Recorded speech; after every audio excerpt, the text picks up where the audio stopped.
Good morning, good morning, good morning. Check 1 2, check 1 2. Wow, at the motherfucking buzzer. I was not set up. I see BK in his car and he looks cold. Muy frío. Hace frío, BK. Good morning, everybody. How we doing? I just scarfed down a bowl of this fucking yogurt I can't get enough of. Some blueberries, some banana, a little honey, and I had a half an English muffin toasted with a little peanut butter. You didn't ask, but I'm going to tell you anyway. Good morning, everybody. How are we? Many people are asking if it's as easy. We'll talk about that. Yep. Amer1 Van Camp says, tell BK to unblock me. BK, are you ready to roll? You look ready to roll. Yeah, listen, Dude, last time. Go ahead. It's cold. It's cold out, man. You look like you have not gotten some sun in maybe about 6 weeks. Yeah, I mean, that's fair. I don't know when I'm supposed to get sun. It's like 10 degrees out. Yeah. Well, do you go to the doctor annually? Like, do you get you don't? Yeah, really. Most people don't. It's okay. But, I went to the doctor just at the end of the year. You with your insurance, if you have insurance. I haven't had insurance for a lot of my life, but I have health insurance. You get an annual. And so you get blood work. And for the first time in my life, my vitamin D was low. It's supposed to be 30. I was at 25. Wow. Yeah, I think that's a sarcastic wow. But all I'm saying is I'm looking out for you. You got to be careful because I also, right after that, BK, I got sick twice in like 2 weeks, and that never happens to me. So okay. Have you gotten sick? Did you get the super flu? Did you get anything? I haven't been sick in a long time. I have a pretty good immune system. I have something to say. Oh boy. Breakfast is for fat people. Okay. I don't totally disagree with you. I have never, for the majority of my life, been a big breakfast person. Like hard-boiled egg, coffee, hard-boiled egg, banana, apple. Literally, I'm not kidding. That's it for years of my life. When I do this show for 2 hours in the morning, yeah, I run out of steam if I don't. Okay. And let me also just throw this out there to add on to it. I work out in the morning. Yeah. So I probably burn, I don't know, 300, 400 calories, nothing crazy, but 20 minutes of cardio, 20 minutes of weights. Then I do this and I really hit a fucking wall and I get cranky and I get hungry. So I've had to do that. But you're so right because I got to lose weight. Yeah, like to me, if you work like a regular office job, like you should be able to make it to noon without eating, in my opinion. And again, I have a bit of a lower appetite. Like I obviously love to eat, but to me, like have a coffee at like 10 o'clock. I'm telling you, you're not as hungry as you think you are. I'm not saying specifically to you, but like, I feel like, I don't know how we got to this, but I'm not trying to act like I'm some fitness guru. No, it's fine. Share your opinion. Like I did a fast and you realize how unhungry you are when you eat the majority of your meals. I do it all the time. You just eat because it's dinner time or it's lunchtime and you don't realize you're like, I'm really not that hungry right now. Like I probably could go like a little bit longer without eating. But that's just kind of a realization I've come to a little bit. Nope, absolutely. I could not agree with you more. I've never really gotten to like intermittent fasting. Like intermittent fasting is just a fancy way to say you're skipping breakfast, in my opinion. Agreed. But I've been a fat guy. I've been a skinny guy. Right now, I'm a fat guy. It's not rocket science on what it takes to lose weight. And if you start your day with like a heavy meal, you're already setting yourself back, in my opinion. But I agree with you. If you just wake up, you take a shower, you brush your teeth, you get to the office, you sit in the office, you can wait 3-4 hours before you have a meal. And it's very good for you for weight loss if you're trying to do that. Yeah, I'm trying to lose. Like it's tough. Like it's tough to lose weight. Like I'm trying to lose weight. Like it's hard. Like it's not an easy thing to do. But I think just realizing how unhungry you are when you eat a lot of meals is like a big thing, kind of. Yeah, I am a guy though. Like coffee, I would say coffee does deplete my appetite. Like I have an aunt who lives in a trailer and all she does is drink black coffee and smoke cigarettes. And she's skinny as shit, not healthy, but skinny as shit. I still need something. That's why I would always just do like one hard boiled egg. I dip it in a little hummus or something. Yeah. What's your go-to for lunch? What kind of lunch guy are you? We order lunch Monday through Wednesday at my office. So I get a salad every day. I know there is a scientific argument that breakfast is crucial.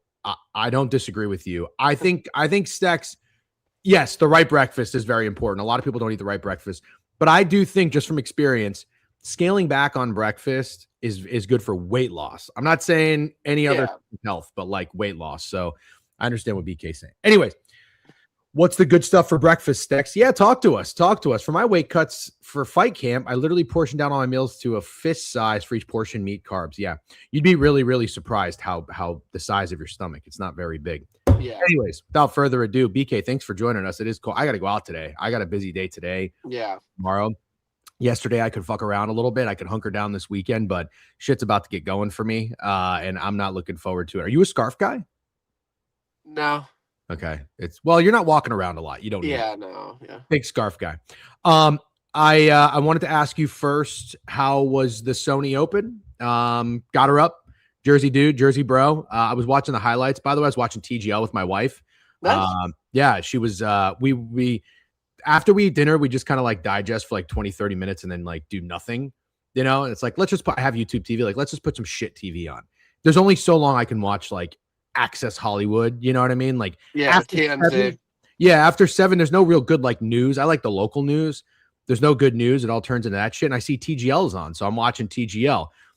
She thinks it's the most like corny shit ever. It is. Yeah, I mean, it yeah. is. I don't really think there's much debate on that. Yeah, but it showed the Sony Open highlights, and it showed Chris Goddard up, and she was like, "Oh, that guy looks like he's from New Jersey. Got Yeah. the gold chains, Gold got chain, the little yeah. mustache. Kind of looks Yeah. like Christopher Powers, by the way." I've heard that. Yeah. I think. Yeah. Yeah. Fair play. Fair play. Anything we need? I really did not follow it. I made some wagers, Yeah, but I mean, this is the thing. It's like with NFL on, like it's just tough to really care about like the Sony Open. Like I was flipping back and forth. Like my friend had a ticket on, got her up. But yeah, it was a solid tournament, but it's just not going to draw a ton of eyeballs when you have the Rams and Bears going up against it right as the Sony is ending. But I think it was sure. a good tournament. Like it played pretty tough with the wind. Goddard was a great bet. He should have been on more people's cards, but he was really under the radar and not very popular at all. But he's been a great win player and he has win equity. Like he's a guy that once he gets in the mix, he can pop and win. He's won multiple times on the PGA Tour now. So I think that's something to kind of consider. I was looking at that last week, did not get to Goddard, but I said I want guys that have won before on the PGA Tour, which I know sounds dumb or whatever, but that's kind of, he shows that when he gets in contention, he can really play. So I didn't watch it. When he gets in contention, does he just look like a killer? Like, does he have a little bit of that? I love that. Yeah. I love that.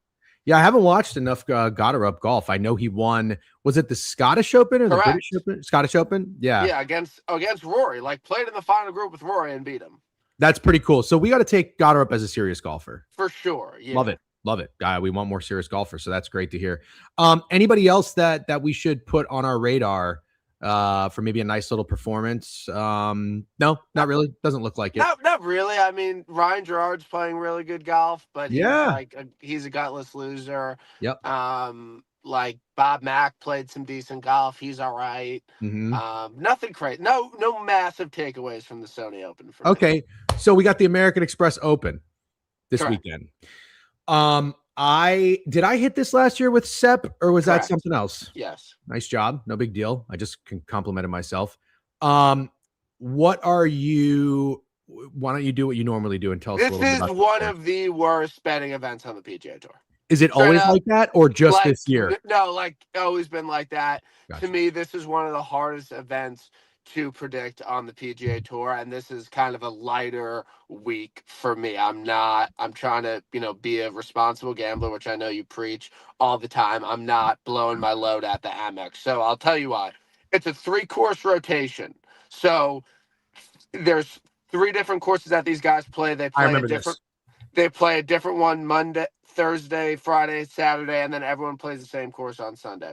2 of those courses do not have shot tracker. That means you can't track every single shot or know what data and what they did and all this stuff. So there's a lot less information on 2 of the courses. 3, it's a Pro-Am. longer rounds. They're playing with CEOs. They're playing with executives. That changes things. 4, they get to like 25, 26 under. So that's tough. So it's just a tough week. Scotty's in the field. Like, it's just a tough week. I'm not going to come on here and say that I have the winner for the Amex because I likely don't. And it's not a week I'm super confident in, but very easy scoring conditions, just a very easy course. There's 0 winds, 0 elements. It's like playing dome golf. It's like playing in a sim, basically. Okay. So like it's very easy. Real quick, Scarminati, don't see your name very often. I agree with this, by the way. Harry Hall might be a guy to keep an eye on for potential serious golfer. I had a little FOMO for him because I saw he was like 40 or 45 to 1 and seemed like a little bit of respect, but he might be a guy climbing up the ranks. Gutless loser is a bit harsh. Single bullet, Mikey Thorbs, and enjoy your outright win. Also, Dejan, I don't know if you consume ISN stuff, but Steve talked about how it might be windy Saturday. You might want guys playing stadium course Saturday when crafting an outright card.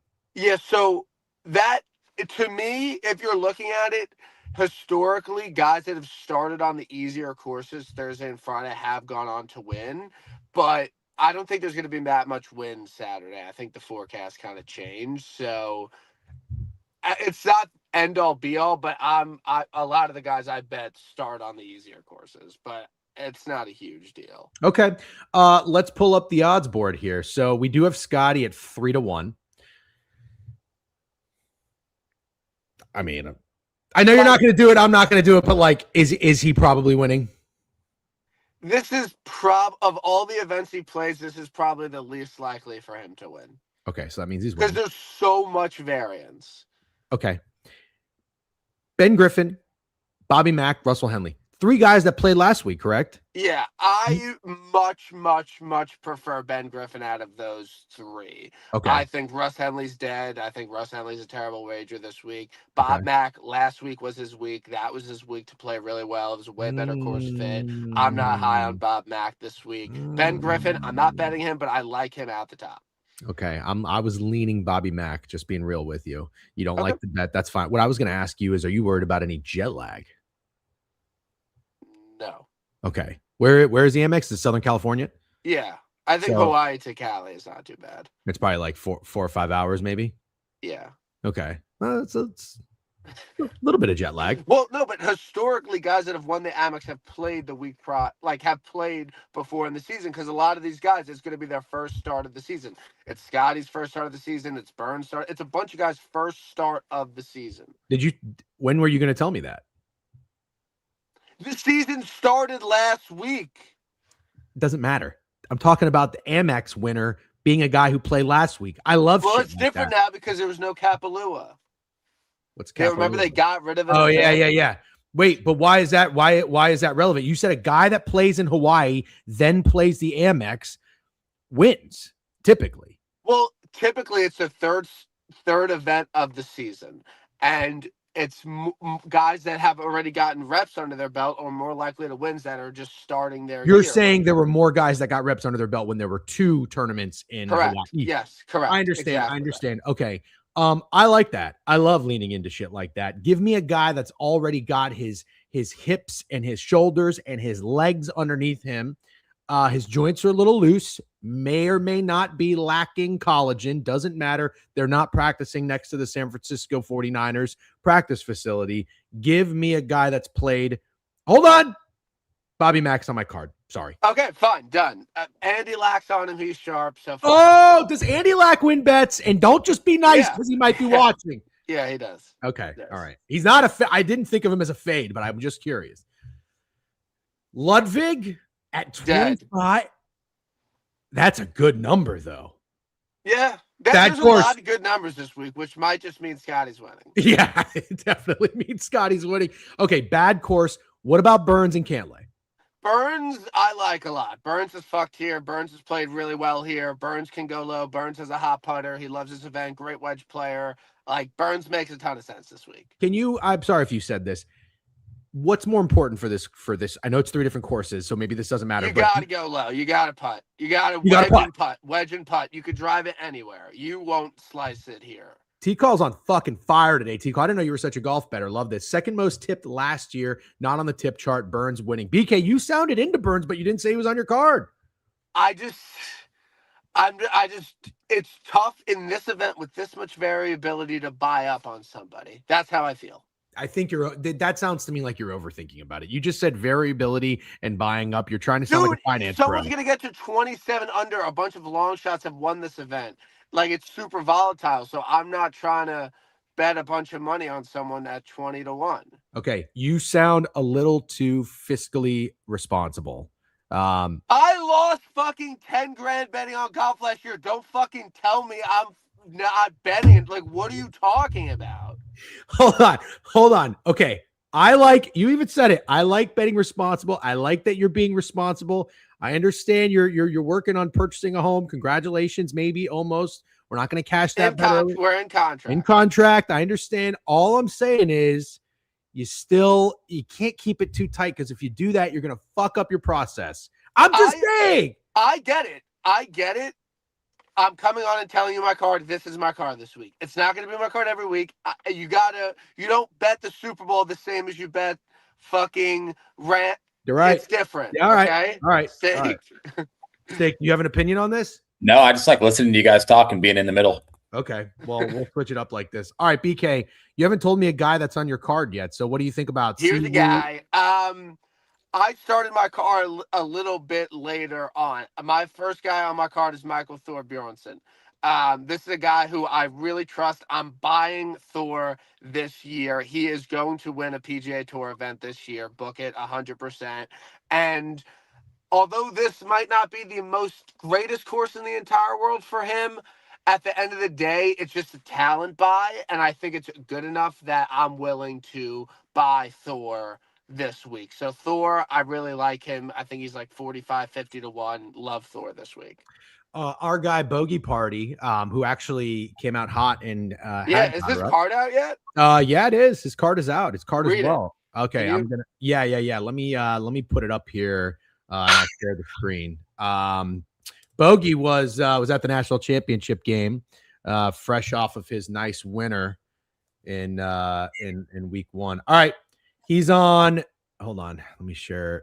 Can I share this? Where the fuck? I always get rusty with this stuff. I wish I didn't. Oh God, you got to be kidding me. Hold on. He's on Thorb.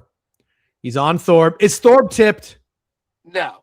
Okay. All right. I like that. Thorb is not tipped. Siwoo Kim is most tipped. Siwoo is most tipped. Why? Is he like a California guy? He's won here before and he hit the ball really well last week. Taylor Pendrith, Love Pendy, Hojgaard, Thorb Jorgensen, Berger at 60. I'm on Cootie as well. Fuck Cootie. Matt McCarty has been a little bit of a popular name, I've heard, which I'm down to get involved with. And Max McGreevy, I kind of like that card. Yeah. Also, I won a Vic last week. I said that JJ and Nico were dead because they were close to winning last year, and Nico was like the worst bet on the board, and he was most tipped. So I just want to put that out there. Yeah. Please do. If you thought you were going to win last year, you're dead this year. Okay. Kitayama, somebody asked about 45-1, played well last week. Rico Hoey. Absolutely cannot go. He's the worst putter in the PGA Tour. There's no way he could. Why is he 55-1? Because his ball striking stats are really good and he's pretty consistent, but he literally is the worst. No exaggeration, worst putter on the PGA Tour. Okay. Denny McCarthy's a good putter. Why not him 55? Because he's a gutless loser that's never won on the PGA Tour, and I don't trust him. Ryan Gerard, you said he's been playing good golf, 50-1. Kind of looking at me funny. Fine. Okay. I might take him. Bobby Mack, tail you on Thorb and Ryan Gerard. How does that sound so far? I don't like Gerard. Okay. How many guys do you have on your card? You gave me one person so far. 5. Jeez. Name them. 5 guys just for Scotty to win by 7. All right, go ahead. You said Thorb. No, I'm betting without Scotty this week. Oh, you're such a pussy. Go ahead. Who do you got? Okay, no, I'm not coming on here and telling you my card for you to just shit all over it. Okay, but to be fair, for years that you've been coming on and doing this, you shit on guys that I like. That's the whole point. Well, it's different. This is my profession. Fine. Okay. Fine. I won't shit on you. Thor Bjornsson. Yep. Big Dick Ricky Fowler. Max Grazerman. Pearson Love Gray. Cooney Sorry. and JT Poston. Ricky Fowler winning the American Express Open. Okay, I'm trying to see if I can see it. Justin Thomas is not in this field, right? I just put $50 on Ricky Fowler and $50 on Thor because I don't have Morikawa to bet on, so I just have to tail BK this week. Oh, Morikawa is not in the field. So we have an official squad ride on Thor, us and Bogey Party. Well, yeah, we do, but I'll tell Ricky. I don't love it. You can bet it. I don't love Ricky. It's more just, he played really well at the end of last year, and I think Ricky could be, oh, wow, Ricky Fowler played in some really good golf this year. Oh, he's been in contention in a couple events. I think Ricky could have a bit of a breakout year. I like it. All right, so Steak, you're on Thorb and Ricky, right? All right. Yeah. I'm going to take those two. Should I just not take Bobby Mack at 20? I don't think this is the week to bet somebody under 30 to 1. Okay. I don't feel confident a lot. I feel very confident that Bobby Mack will not play better than he did last week. Okay. I think that's pretty fair. Who else did I say I like? Is there anybody else? Well, you gave us your card. I'm looking at the rest of the odds board. I mean, Day 75. He's about as close to Australia as he's going to get. No. Seabez? Hawaii would be. Oh, yeah, I guess that's true. Yeah, you're right. I don't feel strongly about Jason Day. Okay. Pearson Cooney, I do like, though. Grazerman, I like. I'm a Grazerman is winning this year. No, I'm 100% with you. Is Bud Cauley going to win this year? No. Oh, God, you're not a Bud Cauley guy. It makes me sick. I feel confident that Max Grazerman and Michael Thorbjornsen will win this year. They're high numbers this week. It's just a talent buy. Max Homa 100 to 1 in his home state. What a bitch. Kyle is on him. I do not feel that this is the greatest course in the entire world for Max Homa. I need to see a little bit more from him. And again, you predicted his downfall, so you would know better than me. Sami Valimaki? He won his last start, I guess. Okay. All right. I'm not going to ask you every guy on the list. I'm just asking you guys that stand out to me. All right. Putter. Who do I like? Who is standing out to me that might be a good putter that I want to ask you about? What about Hao Tong Lee? Why did you ask me about him? He's 101. He sounds like a guy that might be able to putt. Do you know who he is? Not very well. No. Okay. He played on the DP World Tour, the Euro Tour last year, and got his tour card now. No. But can he putt? I don't know. I don't know the statistical profile of his game, but I don't think he's going to win this week. Okay. All right. Fair enough. I think we're good here. Ricky Castillo. Never seen his name before. All right. Ludwig is dead. I don't hate Pendy from Bogey's I don't hate Pendy either. So, all right, BK, I'm going to remove Bobby Mack. If he wins, I'll never shut the fuck up about it. I'm taking friendship on the line, Bob Mack not winning this week. I'm taking him. Sorry, guys. But anytime DGen removes a bet, I'm adding it. I'm just letting you know right now. No, I don't think Bob Mack's winning. No Harry Hall this week. Sepp. I like Harry Hall. I like Harry Hall too. You're saying you like him this week? I like Harry Hall this week. Okay. Does he have the high-end talent to win a golf tournament? I don't know. But he has the talent to finish T12 every week. Like, he is a guy, his ceiling is not that high, but his floor is really high, if that makes sense. If you want to bet him top 30 every week, profitable bet, but I don't know if I see him breaking through. I back Bob Mack because he's a lefty. Yeah, I'll tell you, one of these fucking Brits is going to do it. One of these guys is going to be up there top 3. It's either going to be Fitzpatrick, loser fuckface, or it's going to be Bobby Mack, who I like a lot. Fitz, another guy winning this year. This is not the week, though. You want Fitz in difficult conditions. He's not a, get to 26 under guy. I just posted Bogey's card. I have a feeling Bogey's going to have a hot year this year. He won last year. Go click his profile and give him a follow. The question is, can Bogey go back to back? Yeah, I think so. I think Bogey's going to have a year like a vintage 2024 BK year. That's what I think is going to happen. Or no. Yeah, 2025 you didn't win. 24. All right, BK. Thank you very much. Next week will be good. Oh, you mean like for golf? Golf. It's gonna The be a good golf golf? tournament next week will be good. Okay. We got a good run of golf coming up this week of shit. Thanks for making the time. Stay warm. Appreciate it. We'll talk. Be good. See ya. Okay, bye, BK. Bye, BK. Cam Young next week. Steak, good morning. Harris English. Yep. Wait for Mexico to bet Harry Hall when he can make bombs for 4 straight days. Okay. T-Call fucking knows ball. Jesus. All right. Well, it's good to have you back. We did recap. Nice hat, by the way. That's like a burnt orange Arizona Diamondbacks hat. Damn, that is fucking sharp. Did you just get lined up? You look shaved. No, I didn't. I'm actually going after this. Oh, okay. Biggie. You look crisp and shaved and clean. We actually getting actual board review, or now we're going to talk 2026 look ahead lines. No, we're going to get a board review just like we did yesterday, Hovey, you fuckface. But by the way, Hovey, I gave you credit. I want to make sure you heard it again. You cooked Beeve. Nice job holding him accountable for tailing my James Cook bet. So I appreciate you doing the work in the trenches. W Hovey, blue collar guy. Thanks for the Bulls steak. Yeah, steak. What the fuck? What? 3-0 on NBA, or you just can't miss? Oh, that's not true. I went 0-6 on Saturday, I think. Oh, you did? Yeah, I can miss. Oh, okay. I must have missed that part. Nice job. I think I'm gonna start. Here's what I'm gonna do, because I gotta start getting involved. All right. We gotta start having some fun. We're adjusting to life without football. You have been betting the NBA for well over a month. Overall, you're doing very well. I want to lean into a little bit of what you like and also kind of find something that I like in it. So maybe a player prop or something. I was doing ladders last year. Those were kind of fun. I think I made it to 14 or 15 of them, but that would be fun. I think the problem is I know that you don't know what you like until it's later. So I'll talk about it. No. But I will talk about it. I know you will. But for the most part, like at least right now, I don't necessarily know that we have to like dig through the NBA board, but there's going to be days where we do that. So I'm just saying, when you know what you like, I have your notifications on. I'll find it. If it's like one bet and it's the Hornets, I'll do my own research. But if you have a couple things, I need you to let me know. What's that saying? LLANK? Yeah, let a naysayer know. Oh, God, I thought you were about to say it. I almost had a fucking heart attack. Yeah.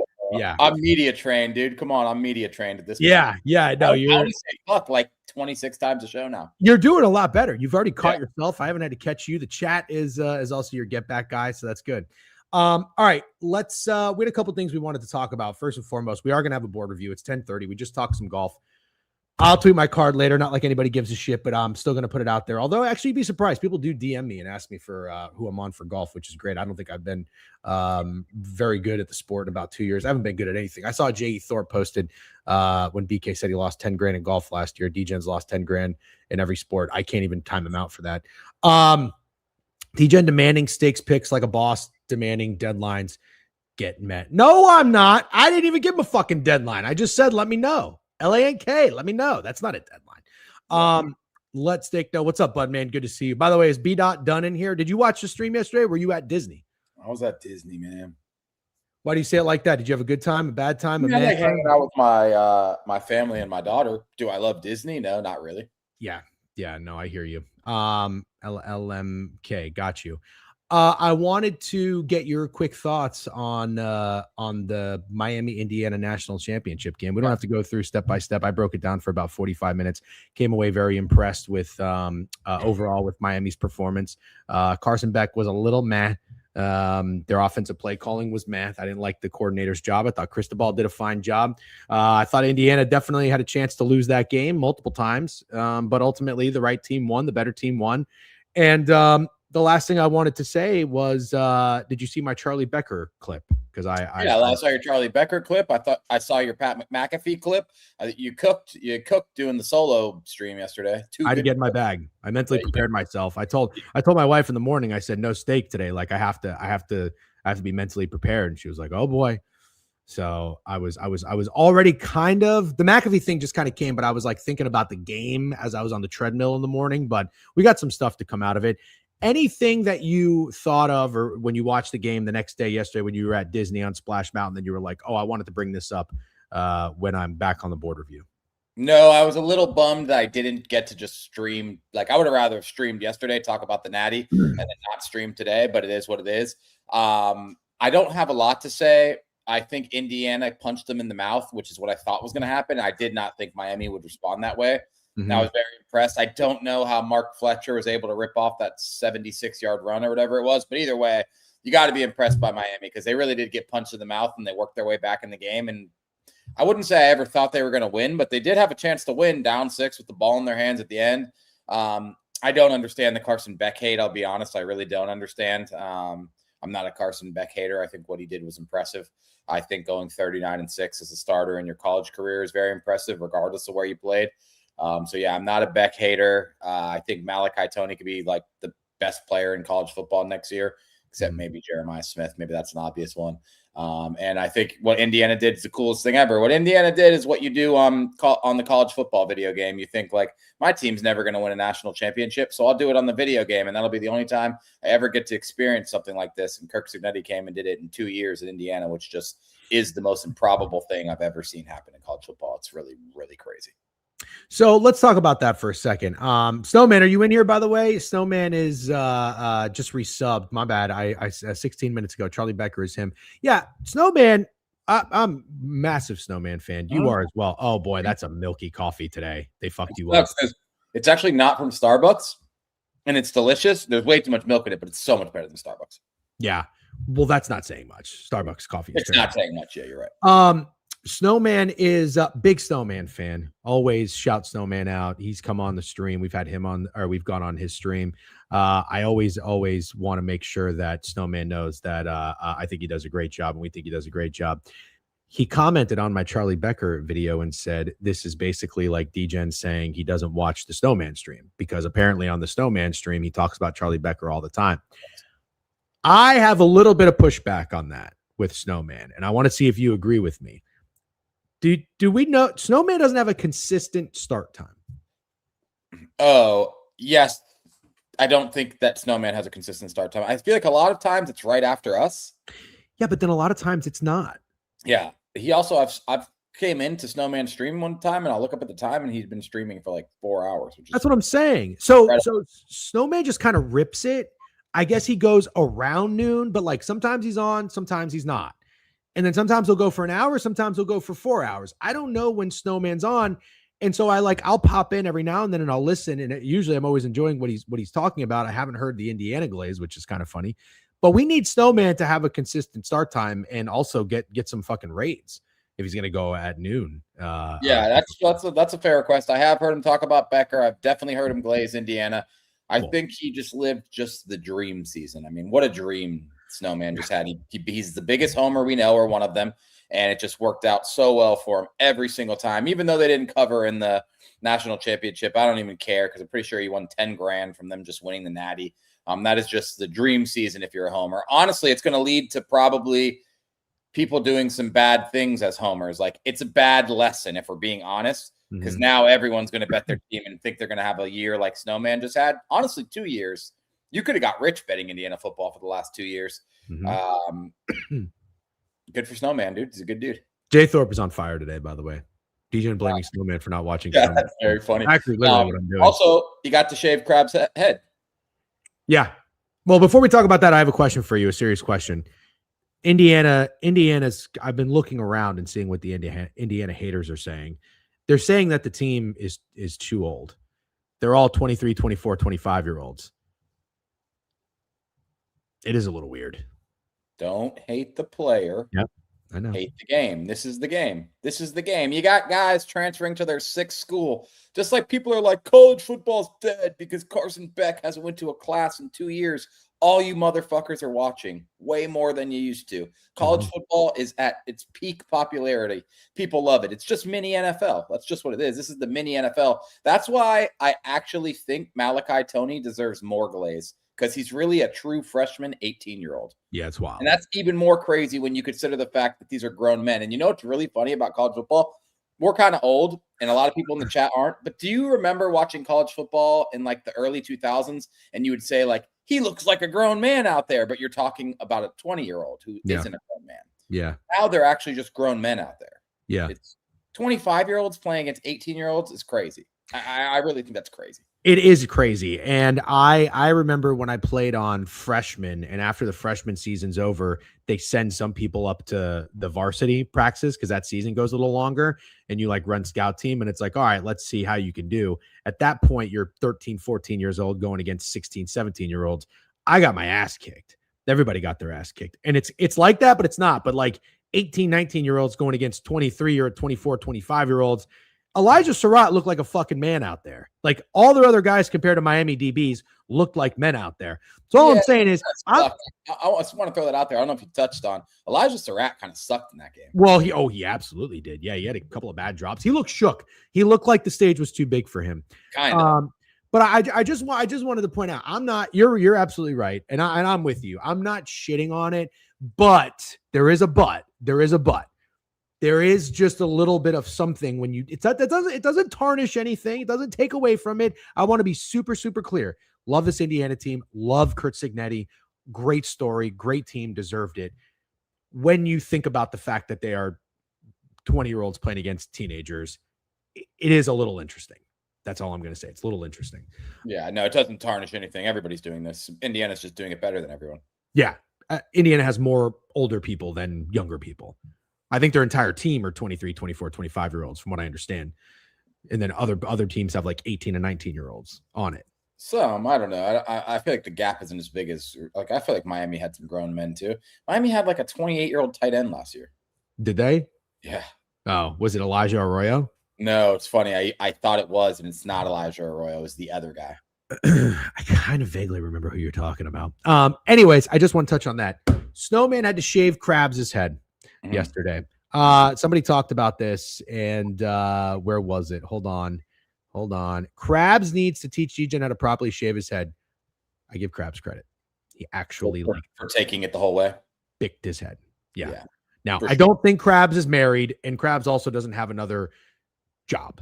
So Krabs also can kind of do a little bit more than Jeff Sunday can do. Let's just be fair with that. Have you already talked about you? When people say Josh Allen lost because his receivers were bad. Sure. Just excuses. Bolton, I'm going to push back on that. No lie, Jeff, you should have to shave your head for that Bills pick. You can't shit on the Bills pick. They had fucking 5 turnovers and they almost won the game. It was a coin flip game. You can shit on the Niners pick. Yeah, you can shit on the Niners. You can't shit on the Bills. 50-50. Straight coin flip game. It's coin flip as it gets. Let's keep it 100 in this motherfucker. All right. Yes, Steak. I did get to tune in. I had a little bit of a slower day yesterday. If your job fired, nobody's gonna get fucking fired, but it's about looking presentable. It's funny Breaking news. Imagine you walk into your job, you're just bald. It's not about not having a job, not being able to be bald at your job. It's about not looking as presentable and having the reaction be like, whoa. I think I just realized with help from the chat that you might be racist against bald people. No, that has absolutely nothing to do with it. Yeah. This has everything to do with just my presentation as a bald person. Yeah. Okay. So can we go back to talking about Krabs shaving his head? And while you do that, I'm gonna get some more coffee. So keep talking. Yeah. It's funny to think about as a bald person, like how it's a joke to everyone to go bald. Like I was watching everyone shave Krabs' head and think like, whoa, this is the craziest thing ever. You have to shave your head because you lost a bet. Like it's the worst thing ever. And I'm just sitting here bald as fuck. Like, oh damn, dude, I didn't realize fucking being bald was a punishment. But I think Krabs was a man of his word. I respect that a lot. I didn't realize until I watched the clip of when they actually agreed. I'll take my hat off for this one. I didn't realize until I watched the clip of them actually making the bet that Krabs' reasoning for liking Indiana under was because their win total was 8.5, and they had only went over that one other time in their history, and that was last year. Didn't like that. I'll say that. I did not like that reasoning, but I liked, like, as far as if you compare the Krabs and Degen shaving your head thing, Krabs cooked Degen. Or sorry, Jeff. Krabs cooked Jeff. Jeff took forever to do it, and then he's like, no, you got to use a 2-guard, and I still have to have some hair on my head because I'm a realtor. And Krabs just went all the way in. Like, Krabs was bald as shit. He didn't cry about it. He did it, like, 2 days after the Natty? But yeah, that has nothing to do with anything, by the way, fuckface, because the whole point is you were going to shave my head. You Yes. were going to shave my head. So we waited until that timing worked out. So stop saying that. Also, you said 2 guard. Lies. I use a 1 guard. Thank you very much. And you keep bringing up the job. Nothing about being married. It kind of pissed me off that you just didn't look bad. That's the truth. Like, Krabs didn't look bad either. Krabs actually looks cool. Krabs does look kind of cool, but I'll say this. When I saw Krabs bald in the picture, I was like, we got to get this guy some tattoos. Yeah, I agree with you. I don't disagree that between me shaving my head and Krabs shaving his head, he cooked 100%. I can't even look at that coffee. Jesus Christ. That thing is whiter than BK. But no, I think when you have to break down the reasons of like why we had to soften it up a little bit, like those are legitimate reasons. So anyways, we will, and don't talk about the timing. What the timing has nothing to do with anything. The timing worked out. That your wife would be so disgusted about you being bald? It's not that she would be disgusted. It's not that she would be disgusted. It's just that to agree to the deal, I would shave. I would shave my head, not bick it, shave it. Also, I'll tell you what she would probably be more disgusted with, me shaving my face. Yeah. Oh, dude, you know about the story about me shaving my beard drunk one night with my friends during COVID, and my wife almost divorced me. Yeah. She was so angry. Yeah. I told me I did it during COVID, and I would walk around the house and turn the corner and she would think an intruder was in. So anyways, okay. So yeah, I want to make sure I'm clear. I give Krabs credit. He owned up to it. He did say, and he's a man of his word. He'll if he says he's going to do something, he's going to do it. Good on Krabs. Agree with you. Don't love the reasoning for the actual wager itself. I guess it's kind of, I don't know. Is that like a contrarian thing? Like this team was really good. So the next year we're going to fade them. Right. Like, is that a contrarian thing? I think so. So it's like true to his brand. It's who he is. But the funniest thing is, I think Virginia Tech had something to do with it too. Didn't he go like band for band on Virginia Tech not having more wins than Indiana or something like that? Or am I way off? I don't know, but I would like to give some pushback on that theory. I think it's almost more contrarian to take a team that just did something they've never done before to do it again. That's a very good point. And that's what I think is funny about. And it's kind of like the Miami, Ohio, Kent State thing. It's like you keep fading you keep fading Miami of Ohio, but in all reality, the actual contrarian thing is to believe that Miami of Ohio can keep doing this. Like they can't keep getting away with it. It's just funny. It's just funny what gambling's turning into. It's very funny that you say that because this is and we want to be clear, we like Krabs. We're not shitting on anybody. He's probably even watching the show. I do think, and I always have to remember because we're a little bit older, that when I was this person's age, when they do something, if I'm critical of it, I have to remember that if I 10 years ago, I'd probably be doing the same thing. You know what I mean? Like running around and just fading everyone that's doing good or fading every team that's doing good. So this is where you get a little bit older and wiser. And I think what you just said is wise. I couldn't think like that in my 20s, but you're right. You can vouch. 10 years ago, I would have got kicked off Twitter. I would have got kicked off Twitch, and I was worse than Beeve probably. Yeah. No, that's very fair.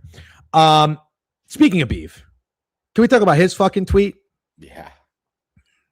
Can't wait, actually. I was kind of mad. I was hanging out at Disney, hopped on Twitter during a little food break, and I saw that he had posted that, and it just didn't have enough likes or people giving him shit. I was like, man, we got to get on his ass a little more with this.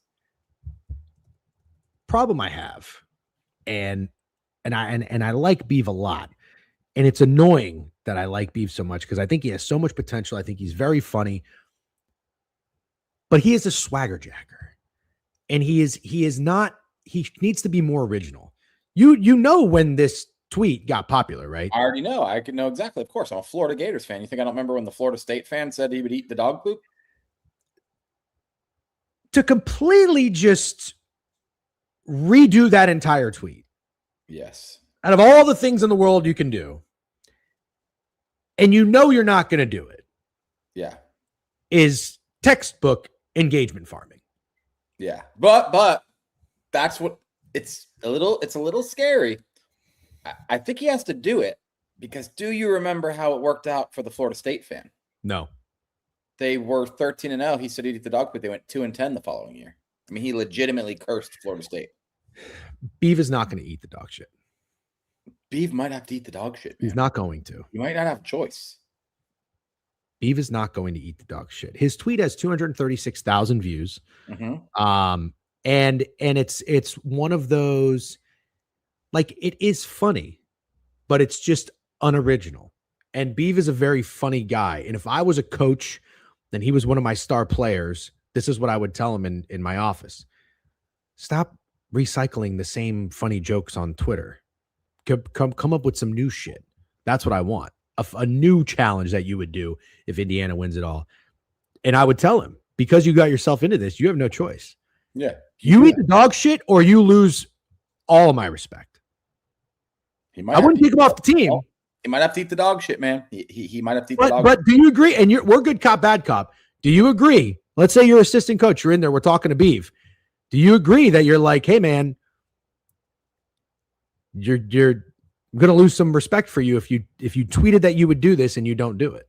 Yeah, I really think there's no choice. I stand by that. There's no good cop, bad cop here.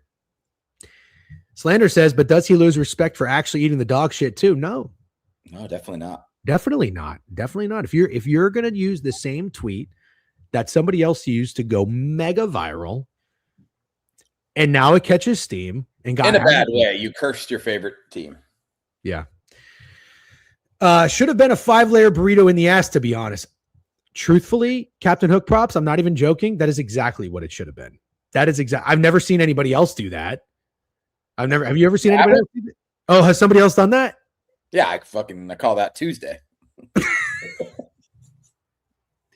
No, but I'm saying, has that gone viral on Twitter that somebody said they were going to do that? Oh God. No, I've never seen that in my life. I've never heard of that in my life till Captain Hook Prop said it.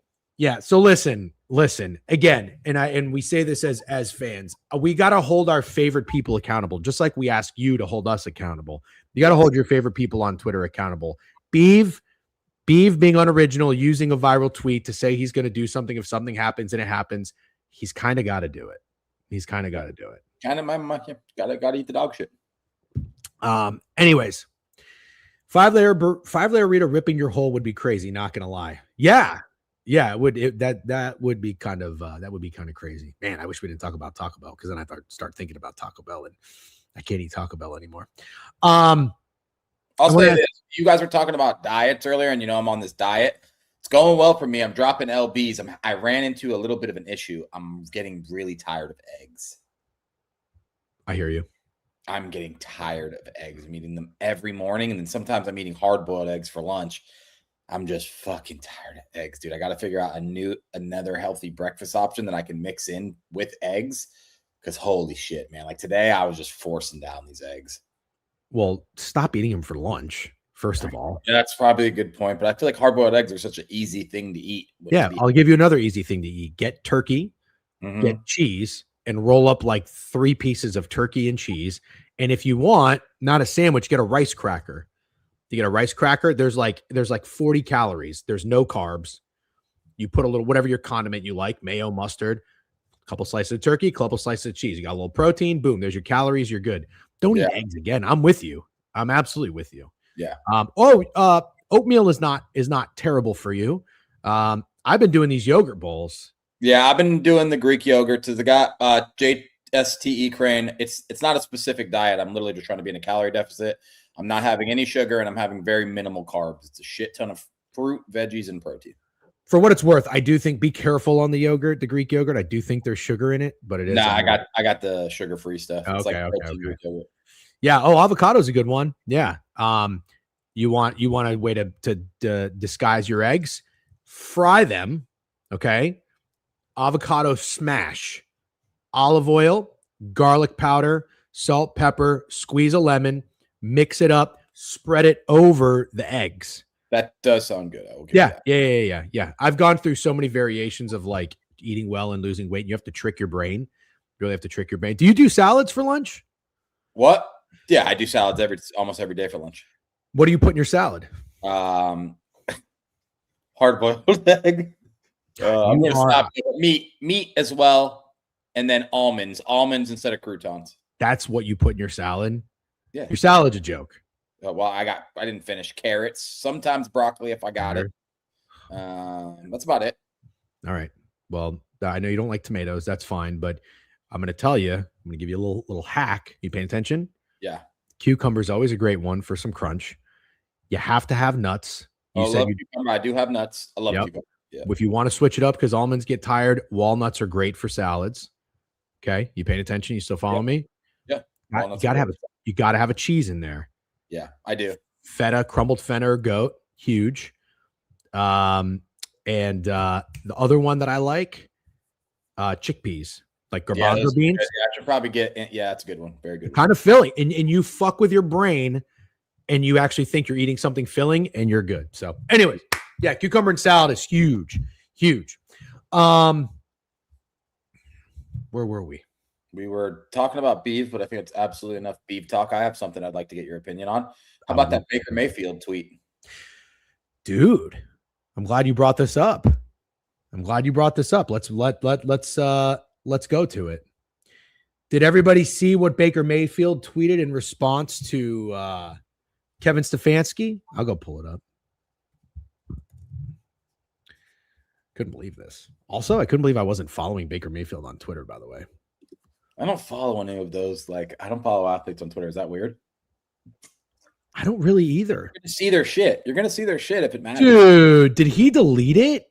Oh, did he? No. He got community noted. Holy shit. What's the community note? Well, I'm gonna pull it up right now.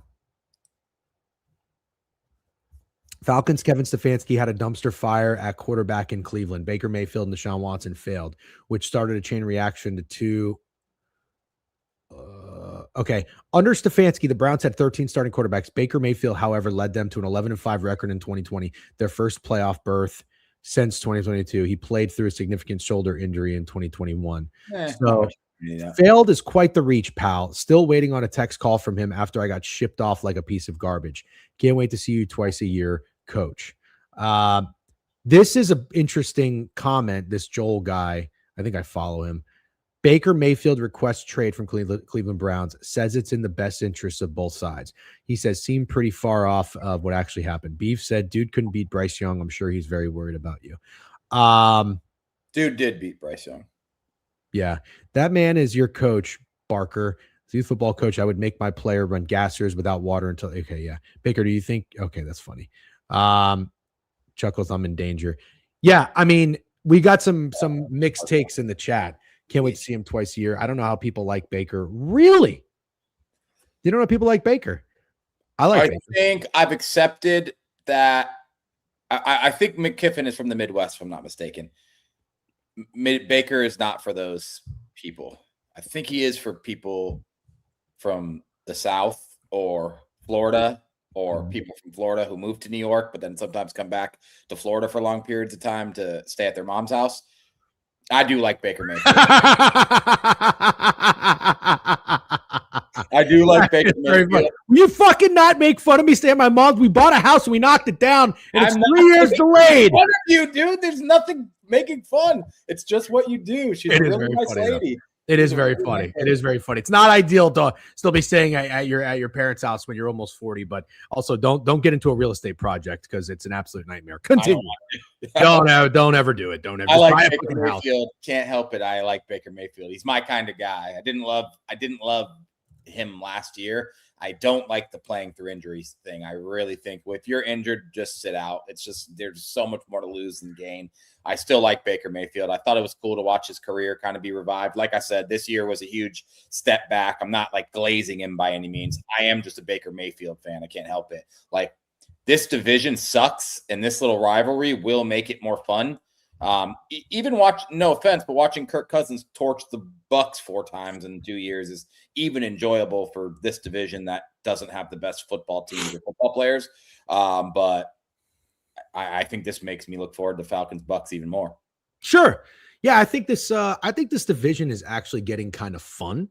Going from being like embarrassing to an exciting division now that you have this potential like gas being poured on the fire of what I think is already the rivalry in the division. Bucks Falcons used to be Bucks Saints were much better when Drew Brees was around, but now the Saints aren't going to be a disaster with Tyler Shook, and Bryce Young might be exciting too. So there's definitely, there's definitely some excitement and something to look forward to. I like this. I think even if you don't like Baker, like this is good for the sport. Just like what Ben Johnson did to Matt LaFleur is good for the sport. We need rivalries. You're looking up like that. Do you agree with that comparison a little bit? No, I agree I like it too. I think people like talking about it. That's why it's on ESPN as the third highlight, and everybody's excited to talk about it today. It makes things fun. The problem is, and you made a really good point. Did you know Baker was on Pardon My Take maybe a year or two ago in the offseason? I remember telling you to listen to the interview, and Greg too. The one about Liam Cohen? That one, and then there was another one before that. Yeah, let's not let McKiffin's comment go by then, because this one, I will admit, I'm not going to defend Baker on everything. I didn't like what he said about Liam Cohen, to be completely honest. Oh, but hold on. You and I both... You could disagree. I'm just sharing how I feel. No. You and I both took that nugget, though, and leaned into it. You agreed with me when he said that there's a lot more responsibilities when you're a head coach. Yeah. I just feel like he looks a little stupid after that, because it felt like he was kind of trying to diminish Liam Cohen, and then Liam Cohen goes 13-4 or whatever they did. Yeah, but you're being hindsight. You didn't criticize that at the time. You're only criticizing it now. Okay, that's fine. You're probably right. Which is fair to do, but we both were a little apprehensive on Liam Cohen being successful because he jumped to a head coaching position after 1 year as an offensive coordinator. I didn't mind what he said about him. A, he was right, but B, he was clearly pissed off. And I think he might have been pissed off because he knew him and Liam Cohen were pretty fucking good together. Yes. And also there was a little bit of drama with how that whole thing unfolded. If you remember, he didn't answer calls for a couple of days or something. Yeah. Like he just took an interview, but then came back and then didn't say anything. And then when he had another interview, nobody heard from him for 2 days. And then he called, and don't quote me on this, I'm just kind of going through what I think happened.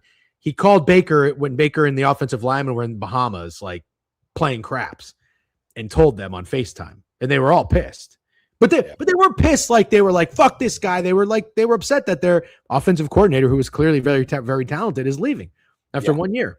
Yeah. Liam Cohen went radio silent for a couple of days. Exactly. So they had a little bit of right to be,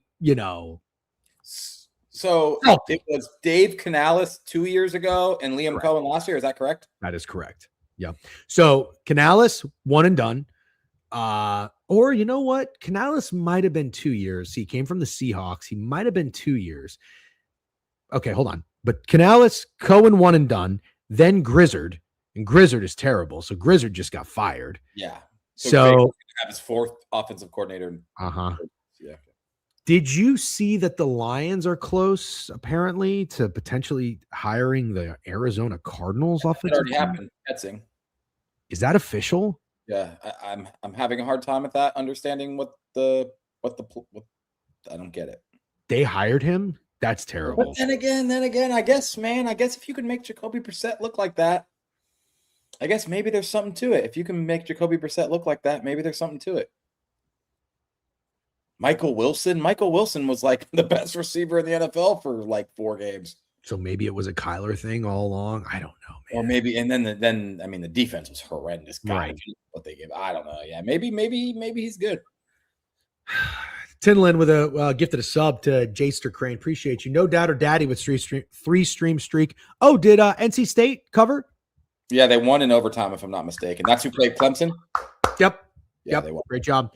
Only Casper, 3-stream. Nikki Gamble's 3-stream. Appreciate you guys. I know your streaks got fucked because we went live to notify everybody for the Pickett pregame a little bit ago. But yeah, we'll start talking college basketball here in a little bit. It's 11:02. Steak, I think we should do some early leans and thoughts on the NFL card because you can't stream tomorrow, and also I have to do a very quick stream tomorrow. I have an 11:15, so it kind of works out.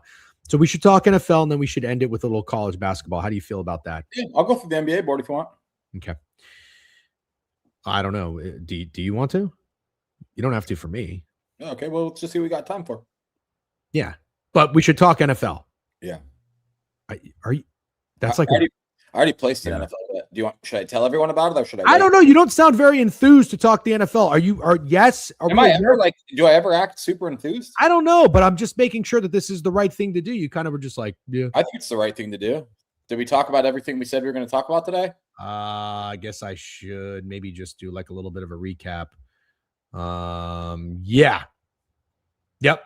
Yeah, we talked about everything we said we were going to talk about. All right, good job. Joey Dub, sub bank. We didn't. Mike McDaniel. We didn't say we were going to talk about Mike McDaniel. Well, should we not? Did he get hired with the Chargers? Is that official? Well, he's taking the job if he doesn't get a head coaching gig, I think was what final. Wow. So he wants to be a head coach, huh? Interesting. I don't know how I feel about that. I think it's great. I think Harbaugh, McDaniel, if they can keep Minter, which I'm not sure what's happening. I don't feel like Minter's getting a head coaching job. I kind of feel like that's just a home run coaching staff. Oh, fuck. I guess when you put it that way, it is a pretty good coaching staff. So McDaniel being an offensive coordinator, God, you know what? Now I'm thinking about it too. If that type of offense can be ran for a Justin Herbert, they could be pretty effective because they don't really ask him to do all that much because they have a pretty efficient running game. There's a lot of screens, like short passes. You might be onto something. I will say this. I just think it depends if Slater and Alt get healthy. So no matter who they have on the coaching staff, kind of. I think it's a really, really good football team with those two guys healthy. Yeah, I think it's a really good football team with those two guys healthy. Okay. Well, if McDaniel goes to the Chargers, what player are you going to buy the most stock in?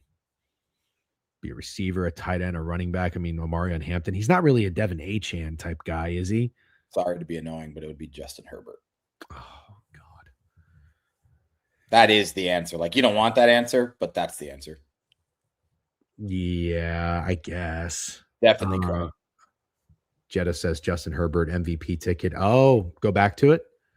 Maybe. I don't know if I'm getting there. I might just buy the team as a whole. That's fine, but that's not the question. Trey Harris is an interesting one. Hampton. Oh, Ladd could be sneaky, like a little Tyreek. Keenan Allen's 1 year older. He's still the man, but he's 1 year older. Who said Keenan Allen? Nobody. I'm just mentioning that if you like Jay or Ladd, that makes sense to me. One of the young receivers. Justin Herbert is literally a poor man's Dak. Interesting. Yeah, I'd probably agree with you on Ladd, or not you, but whoever said that. Chinas. I'd probably go Ladd. Buy Hampton stock with McDaniels. Yeah, I could see it. It could be a running back. They have Najee Harris, who was injured. Yeah. But now they also had some other guys show up. Vidal and who was the other guy? Hassan Haskins. Oh yeah. He was meh. It would probably be Vidal. Yeah, I am a Ladd guy. I'll give him one more chance. But then that's it. I'm over Ladd if he doesn't really do anything. All right. Any other NFL topics to discuss? I don't think so. I think we did good. All right. Let's talk these playoff games. January 25th. By the way, there's a huge ice storm apparently hitting the US. I don't think you're going to be affected, which is nice, but like Texas, Louisiana, the Carolinas, Atlanta are all supposed to get hit with. Hold the shit here. I'll say that. Sorry to be annoying. We didn't talk Salah. You don't have to be annoying. This is why I asked you that question. So this is good. Yeah, he got hired too. And I think Dable's taking the OC job there. I didn't see that. Yeah, I talked a little Salah yesterday, so maybe that's why I didn't think about it. But I want to hear your take on it. Obviously, that matters most. We think Salah is a better coordinator than a head coach. I actually don't hate this hire for Tennessee, though, especially considering the options of who realistically they're going to get, because they're not going to get a Mike Tomlin. They weren't going to get a Harbaugh. So who are you going to get? I think Robert Salah can be a good coach there. I think he can be a serious head coach, get that organization serious, and they have a lot of pieces on offense. He can tighten up the defense, who has at least like an anchor like Jeffrey Simmons. But you're right. You got to get an offensive coordinator. What do you think about it? Well, what does Snacks mean when he says Dable ain't going anywhere? He probably means that Dable isn't going anywhere. That doesn't make sense. No, it doesn't make sense. Get his ass. Dable back to Buffalo. Feels right. I'll believe that one when I see it. I've heard a lot of people saying it, but I haven't seen anything that give it legs. Also, Joe Brady's not going to keep that job? Yeah, that's no. Okay, so anyways, I don't think Salah is a good football coach. I think he's a good defensive coordinator. I've said that many times. I think he has an uphill battle here. I agree with what you said. The only reason I do like the hire is because I don't know what Tennessee was going to do. And he is a football guy. Don't get me wrong. I just don't think he's going to be a successful head coach. And I think this is a tough place to be successful. And even though I do like Cam Ward, there's just so many holes in this team. And you mentioned Jeffrey Simmons. He's awesome. The defense is bad. And I will like it more if Dable gets the OC job because he's another guy I think is a much better coordinator than a coach. So I think that's a home run hire for OC if you could pull it off. It's almost like Salah is the head coach, but he's focusing on the defense. And then Brian Dable's there focusing on the offense. I would like that a lot more. But if I was grading it, I would probably give it like a C-. Okay. But given the circumstances of who else they could have hired, you would probably bump that grade up a little bit more. Yeah, probably to like a C+, but I'm not willing to go in the Bs. You're not willing to go in the Bs. Okay. Who would have been a B hire for Tennessee? I know that's the problem. Mike McDaniel? Jesse Minter. Really? Yeah, I like him a lot. I think he's a guy I would invest in. So you'd rather take the defensive coordinator of the Chargers than Robert Salah, who is a good coordinator. He was a head coach of the Jets, did win 7 games with Zach Wilson. Let me rephrase what I would rather do. I would rather give a young guy a chance to prove himself for the first time than take a failed head coach to coach my team. I understand a lot of people were mad at me when I said Salah. They said it's impossible to coach the Jets. He did the best he could. I'm totally fine with that outlook, but he did get a head coaching job and he was fired from it. I'm tired of reusing those guys over and over again. I'd rather give a new guy a chance. We didn't talk about this, but we might as well. I kind of had a little bit of a rant on it. Jeff Hafley to Miami. Oh, yeah. God, we're off our game, I guess. I like it. You said it was a horrible hire. I like it. What do you like about it? I liked him. I like a different kind of coach going to Miami, a completely different kind of coach. And I like Jeff Hafley as a defensive coordinator for the Packers. Okay. Yeah, I disagree. And the reason why Jeff Hafley was an upgrade to Joe Barry because Joe Barry was an atrocious defensive coordinator, but this guy's pedigree is a joke. He was a head coach at Boston College for 3 years. He had a losing record, and then he was a defensive coordinator for the Packers. And did the Packers have an all-world defense that I wasn't aware of? And now he's a head coach of the Miami Dolphins. I don't mind taking a shot, but it's nothing that really excites me personally. Okay. I don't think it's exciting. I don't think it's like exciting like that. But no, that's fair. That's fair. Brian Flores still not hired. Yeah, is Brian Flores is the literal definition, in my opinion, of what we talk about. Sure. Incredible defensive coordinator. I think you're crazy if you want that guy as the head coach of your team. I really do. I don't think you're crazy. I think you're crazy. I don't think you're crazy. There's not a lot of good options out there. Yeah, that's Brian Flores is not a head coach, man. I'm not saying I disagree with you, but I'm taking Brian Flores over before I'm taking Jeff Hafley. Okay. Didn't Brian Flores get himself in all sorts of legal trouble the last time? Also, he can't go coach the Dolphins, obviously. So Brian Flores got fucked. Yeah, what exactly happened? It was like Bill Belichick. I kind of remember this. Brian Flores got fucked. He was interviewing with the Giants when Brian Daboll was interviewing with the Giants. Now, please, somebody correct me if I'm wrong. I don't remember this like to the T, but I kind of remember this. I read into it a little bit. Brian Flores flew up to New York to take. You following me, by the way? Brian Flores flew up to New York to take a. You following me, by the way? Yep. The Giants interview. Okay. An interview with the Giants. Now, the Giants had already interviewed Brian Daboll. On his way up to New York, he got a text from Bill Belichick. Bill Belichick said, "Congratulations, Brian, on basically getting the job." I do remember this. He meant to. Bill Belichick's a scumbag, by the way. Brian Daboll. He meant to text Brian Daboll. So apparently the Giants had already had their decision, but because of the Rooney Rule, where you have to interview an X amount of minorities, they were still interviewing Brian Flores. So Flores was like, "Hey, why don't you all get fucked and cause a little bit of a scene about it," which I think he had every right to. That was my memory from that situation.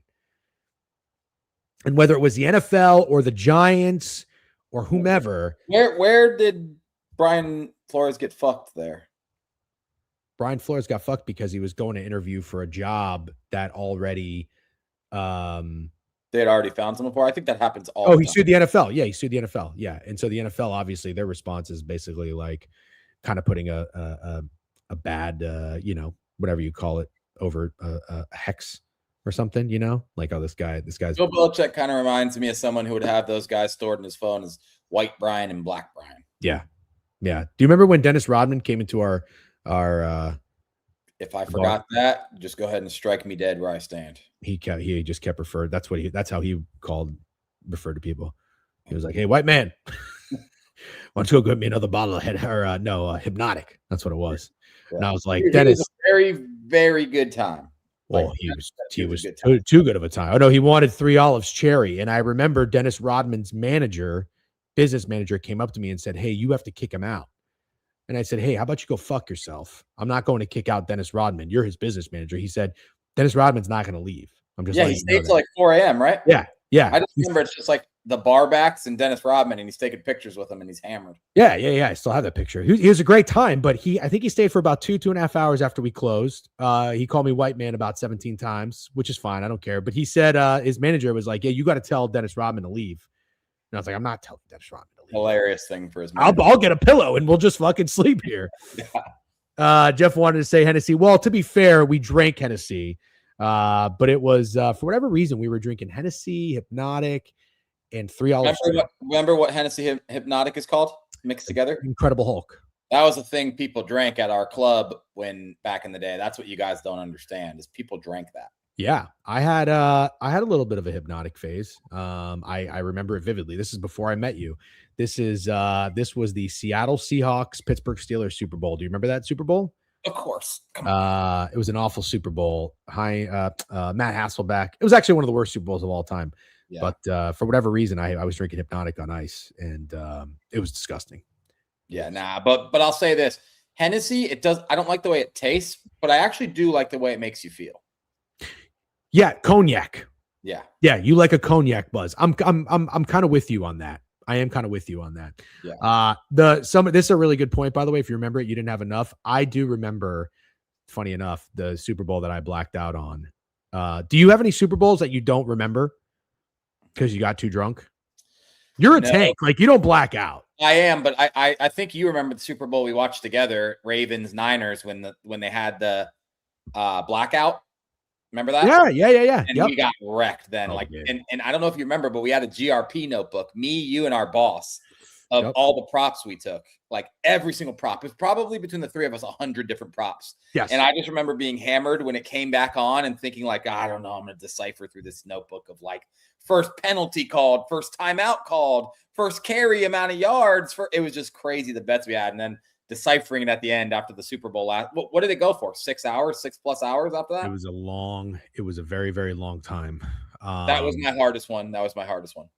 I think we went back to the bar later that night and we were like playing songs and like swinging from the chandeliers. And then later I found out that if a cop had stumbled upon us, you can't be in an establishment with like drinking alcohol and stuff, you know? So we got kind of lucky. Also do you remember what player I leaned into? I can't be Jacoby Jones, right?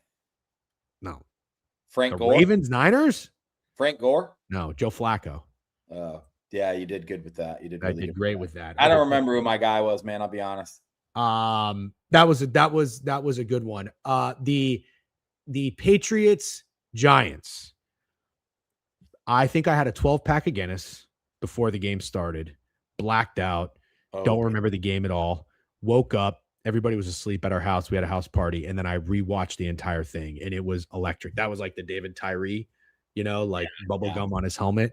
Unbelievable. Because I was such a Patriots hater too, that I was rooting vehemently. I think that's the right use of that word for the Giants. So that was very fun. All right.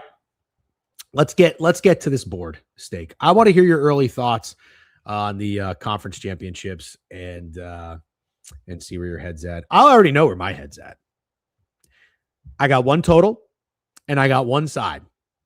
I gave it some thought. I've been thinking about these games since yesterday, but we're going to talk about it game by game. We're going to pull up Pickett, talk a little bit about the line movement. Guys, this is just an early. Let's see what we think. We'll really dive into it Friday. Steak, you're good to stream Friday? Definitely.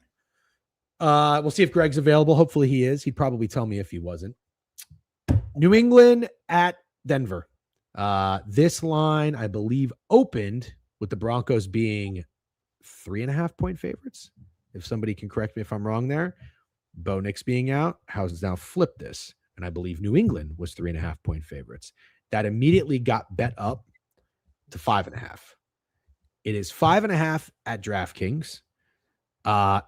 It has gotten bought back down a little bit. So there is some Broncos money coming in, I believe, at 5.5. Now it's down to 4.5 at Circa. The total is 42.5 in this game. I'm going to show you guys the picket splits real quick, and then we're going to talk a little bit about where our head's at. Now, mind you, Steak and I have not hashed these games out, so I don't know where he stands. He doesn't know where I stand. It's blue on blue. It's not great. A lot of bets and money on New England. A lot of bets and money on the spread for New England.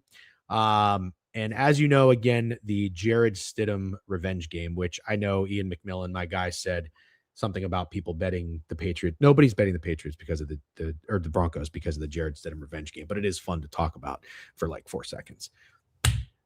Steak, we're Drake May guys. I bet on the Patriots both games in these NFL playoffs. POD 2 weeks ago, stuck with them because of you. Thankfully, you didn't waver, and you had a tremendous divisional round. Great job. I think you went 4-0. You absolutely nailed every game. Broncos, Seahawks, Patriots, Bears. Good job. Where's your head at now? Where our lover boy Drake May, the darling, public darling of the NFL, as I called him last week, against the Denver Broncos, who it kind of seems like everybody is having them left for dead with the Bo Nix injury news. Yeah, I'm the theme of these playoffs.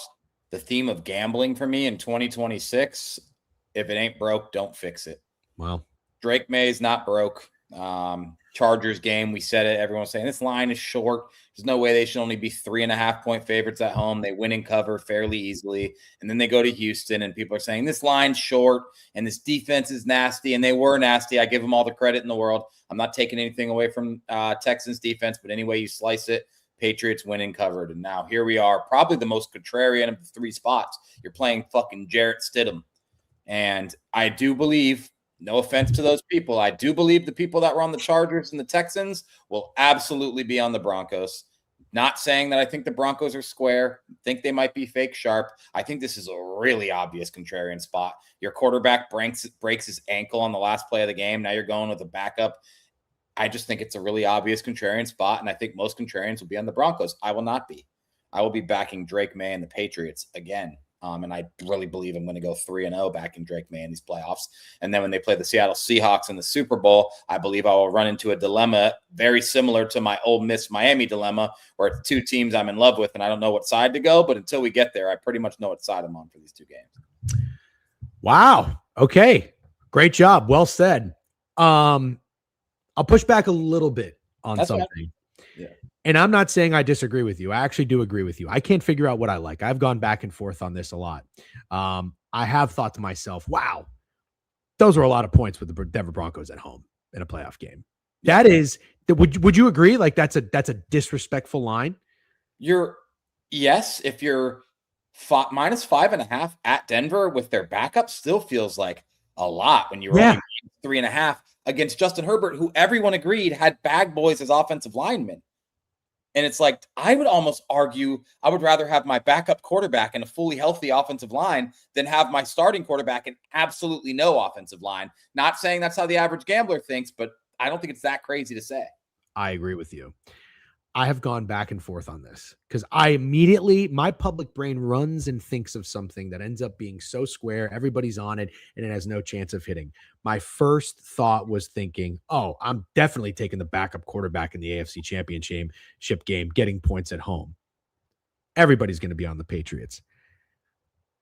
It's a matter of whether we're getting duped or not, because nothing is for certain of what's going to happen. There is some logic, X and O reasons to talk about why. And this is where I want to push back on what you said. You said, if it ain't broken, don't fix it. Drake May is not broken.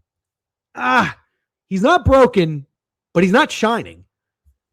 Drake May has struggled against the Texans. 16 to 26, 179 yards, 3 touchdown passes. Sure. 1 interception, but you know we're QBR guys, Steak. You get ready for this. as bad as CJ Stroud was, 20 of 47, 212, 1 touchdown, 4 interceptions. He had a 21 QBR. Guess what Drake May had? No, Just answer the question. Just answer the question. Just answer the question. He had a 20. He had a 20. Don't do this. All fucking season, we QBR guys ourselves. We said we're QBR guys. Now you're fucking dropping your head. I'm not. QBR is. Hold on. CJ Stroud had a better QBR than Drake May on Sunday. Oh my God! Retire that forever. Retire that forever. Are we joking? Okay, so you're not a QBR guy anymore. Never. Oh my Lord! How is it possible to have a 21 QBR and a 28 rating, but Drake May has a 20 QBR and a 100 rating? I don't even know how ESPN could take themselves serious putting both those stats up there. It's such a joke. I'm not disagreeing with you. I'm not trying to make any sort of argument. I know. But I am presenting this to you. And what I would like to say is I watched that game just like you did with money on the Patriots. Drake May touchdown passes, over team total, Patriots alt line. The only goddamn game I got right. Thank you, Patriots. But holy shit, dude. Drake May did not do that much. He really didn't. Absolutely was not great. When your defense plays the way they did, and you get, was it 7 turnovers? Can anybody confirm? I'll pull it up right now. How many times did they turn the ball over? Oh no, I'm sorry. It was 5. I don't know why I thought they had like 3 fumbles. Maybe they fumbled it, but they didn't lose it. All we really need Drake May to do is be average. And it was a concerning. It was a 1 possession game in the second half. So all I'm saying is this: Drake May really wasn't that good. So my logic and my X and O's on this is Drake May going on the road, already being a little shaky. They did only score 16 points against the Chargers. They had a defensive touchdown. He did have 3 touchdown passes. Great job. He made some throws. There's no doubt about it. But Kayshon Boutte made an unbelievable catch. Stephon Diggs, you said it, made an unbelievable catch. And he made a great play on 4th down on a crossing route, post route that was a touchdown as well. All I'm saying is this: Drake May gives me a little pause and a little cause for concern. I want to know what you think about the total. I think it's the gross over. Okay. Because I actually think Drake May will find success in this game like Josh Allen did, and just like Jordan Love did, or just like Trevor Lawrence did. I don't think the Denver Broncos defense is playing that amazing. They're opportunistic. They were very opportunistic against the Bills, and I give them credit for that. And I still think they got a bunch of dogs. I'm not hating on them at all. I just don't think they're playing their best football. Yeah, they shut down Trey Lance. I don't care about that at all. I think Drake May has success in this game against the Broncos. I don't entirely disagree with you. I was not overly impressed with the Denver Broncos defense the way I was with the Houston Texans defense, but Denver still Me either. Yeah, but Denver still made some plays, and I'll give you a couple examples. The forced fumble, unbelievable tackle on James Cook was a game-changing play. The interception coverage on Brandon Cooks, game-changing play. But they're absolute ball hawks. Yep, ball hawks. But Mid-Major Matt was on with Snowman when we did the picket pregame, and he fucking nailed it. The size of the Denver defensive line against the Bills offensive line was a huge thing. And it helped me feel a little bit better about James Cook, because James Cook had 117 rushing yards. You know who's been balling for the Patriots? Ramondre Stevenson. Oh, absolutely. That balling. Josh McDaniels really fucked this game up, in my opinion, and made it closer than it needed to be. I like a square under, man. Oh, do you, damn? Yep. I'm almost wondering this. Do you think the over might be fake sharp? The weather is actually supposed to be fine. You've got the backup quarterback in. Both games that these teams played just went over. Have a higher total with Jarrett Stidham than the game with CJ Stroud. Weather? No Nico Collins? I don't know. I'm just spitballing here. Well, Nico Collins didn't play in the game. Oh, he's in this game. No, wait, no. What are you talking about? No, I'm giving you reasons why that total was a little bit lower. But the weather's a good point. It's supposed to be another nice day, even though there's an ice storm everywhere. I think 30 degrees, but I don't see anything else in the weather report. Yeah. So here's what I'm thinking too. I always like to kind of do this. Both teams just played games that went over. The Patriots game went over 28-16, and the Broncos game went over 33-30. I could see like a 17-10 game here, and I'm kind of with you. I think I could see over. I'm sorry. I think I could see the Patriots covering. Yeah, I think the Patriots are putting up more than 17 points. You do. Mm-hmm. The only other thing that nobody's really talked about, didn't Josh McDaniels coach the Denver Broncos? Yeah, it sounds right. Josh McDaniels revenge game. Does Josh McDaniels have any history with Jarrett Stidham? That I don't know. We need to do a scouting report on Jared Stidham. Do you just quick thoughts? What do you think? Is he a competent quarterback? I honestly don't know. He's taken one snap this year, and it was a kneel down. Okay. What about like in his career though? Never really thought much about him. Auburn? Yeah, I think so. Yeah. Okay. I do have to take a piss. How's your bladder? You'll pee. Let's Patriots drafted Stidham, right? Let's take a quick piss break, and when we come back, let's talk Seahawks. But just before we move on, you like the Patriots? Sounds like you're kind of made your decision. I already bet it. Oh, you did? I missed that part. -5 plus 107 on Profit X. You know what? I never really say this, but you probably should have waited. You think so? I don't think so. Yeah. We'll see. Really? We'll see. To note, there's two big injuries with this game, by the way, on the Broncos side. Troy Franklin hurt hamstring, and Pat Bryant got hurt early. Yeah, I know. Yeah, I think he had 3 catches in the first drive or something and then got hurt. Yeah. I think it might go back to 3.5, personally. Really? Yeah, I don't Yep. think so. Yep. EV police. That's right. Where's Corn? He'd be very proud. He does have a history with McDaniels. He did coach the Broncos too. Thank you, Big Dilf. All right. We're going to take a quick piss break. It's 11:30. Then we're going to talk Seahawks Rams. Then we'll give a look at the basketball board. Don't go anywhere.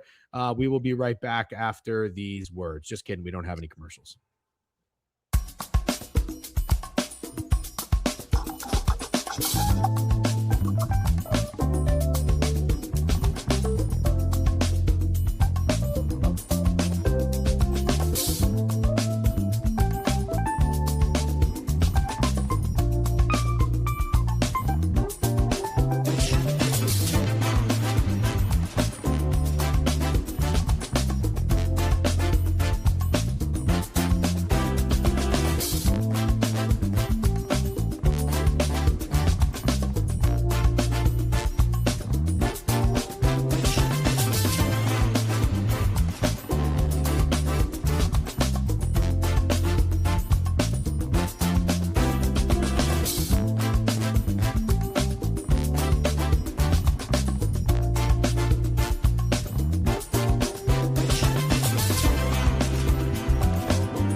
You didn't go pee.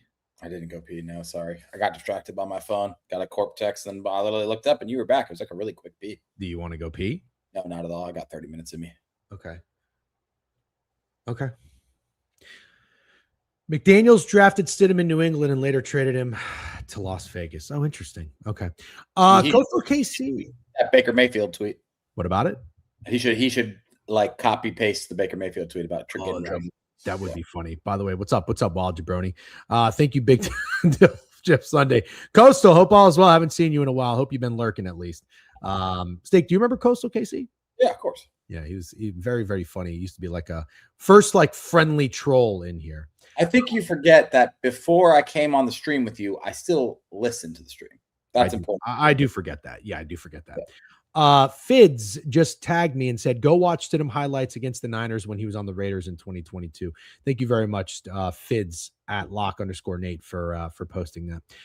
I'll try to remember go to see it later. I do have a very corp day today, but I'll be home around like 6. I tried to watch a little college basketball last night. I was not into any of those games, although Minnesota Ohio State was a pretty good game. All right, let's go to the Pickett splits and let's go to the Seattle Seahawks. Seattle at home 3. I saw at one point, looks like it's down to 2.5 everywhere. No idea really what the true opener was on this. You could tell me it was -1.5 bet up to 3, or it was 3 and there's money coming in on the Rams. Not entirely sure. So you guys do your own research on that. Here are the picket splits. Only 14,000 wagers so far, $685,000 wagered. Pretty split on the spread, and it looks like more bets and money on the Seahawks to win the game. Bets and money are on this under, which is interesting. Looks like it's about 47 and a half. I have some thoughts on this stake, but I'd like to start with you again, if that's okay, unless you want me to go first. You've been right about the Seahawks as of late. Mm-hmm. And you've definitely righted your wrongs about them coming into the season. You nailed them against the Niners at the end of the season. You nailed them against the Niners in the playoffs. You've also been pretty right about this Rams team because, correct me if I'm wrong, you were on the Panthers and you were also on the Bears. Yeah. So I think I know where I'm at in this game. So the square under was my total in these two games that I liked. I think I'm leaning the Rams here. Am I making a mistake? Yeah. If you're fading the Seahawks, you're making a mistake. I'm just going to let you know right now. And Cool Hand Fluke, thank you for the assist.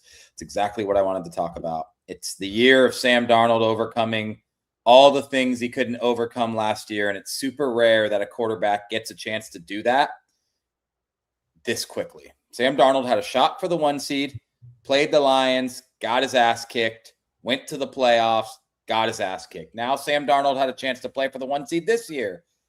Didn't make any mistakes, won the game 13-3, was never in doubt, got the 1 seed. And then it became, can Sam Darnold win a playoff game? Well, Sam Darnold won a playoff game 41-6.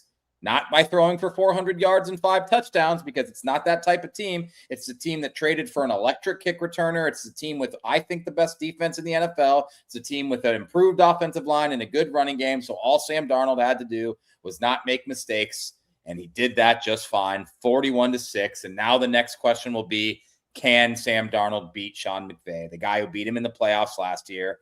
Can he beat Matt Stafford, a guy who's probably going to win MVP, and everyone – I think most people are picking to win the Super Bowl at this point now with Bo Nix out. Not that anybody liked the Broncos anyways, but they certainly don't think Jarrett Stidham's winning the Super Bowl. So the Rams are, I think, the play a lot of people will lean on here. And I just want to remind everyone, they did not look good against the Panthers. They needed a game-winning drive to win the game. You should not need a game-winning drive to beat the Panthers, even though they did play well in that game, and I was impressed with Bryce Young.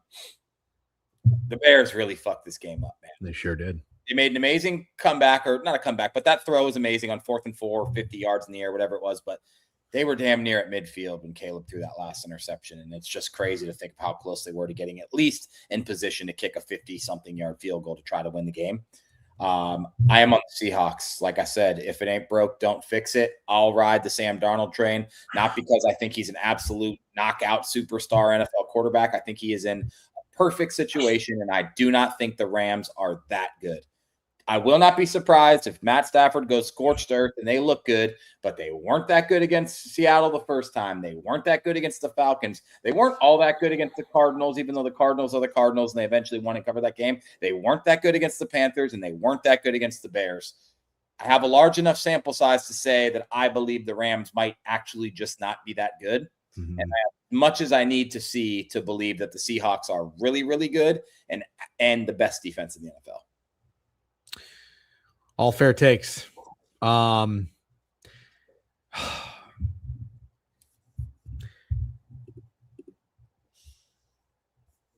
So when I like the Niners, when I bet the Niners last week, I did like the Niners. I always go into it and I say, am I betting on a team or am I fading the team? I didn't fade the Seahawks, but I absolutely cannot deny I was fading Sam Darnold in meaningful football games. You nailed it.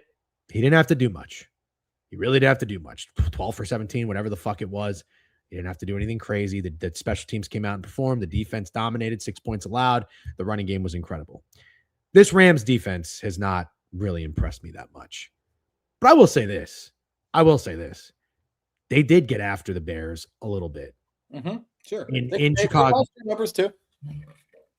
Yeah, they did. I thought the defensive line looked really good. Their secondary definitely concerns me. Somebody said it. You want to know where my head is at in this game? And I'll tell you, I certainly have the thought, because how could you not? I'm sure it's pretty square. I'm sure somebody said it. You know, you keep doubting Sam Darnold. Yeah, I have a hard time thinking Sam Darnold's going to be in the Super Bowl. I just do. Yeah, totally fine. But I will say this. Going into this game, there is one thing I cannot stop thinking about, and that is how bad of a game Sean McVay coached against the Bears. Glad you said it, man. It's hard to criticize that guy. He's like the Josh Allen of coaching. Yeah. And I'm starting to become the guy that fades bounce back spots for teams. I think you would agree with that. Like, that's kind of maybe our new thing that we're going to lean into. Yeah.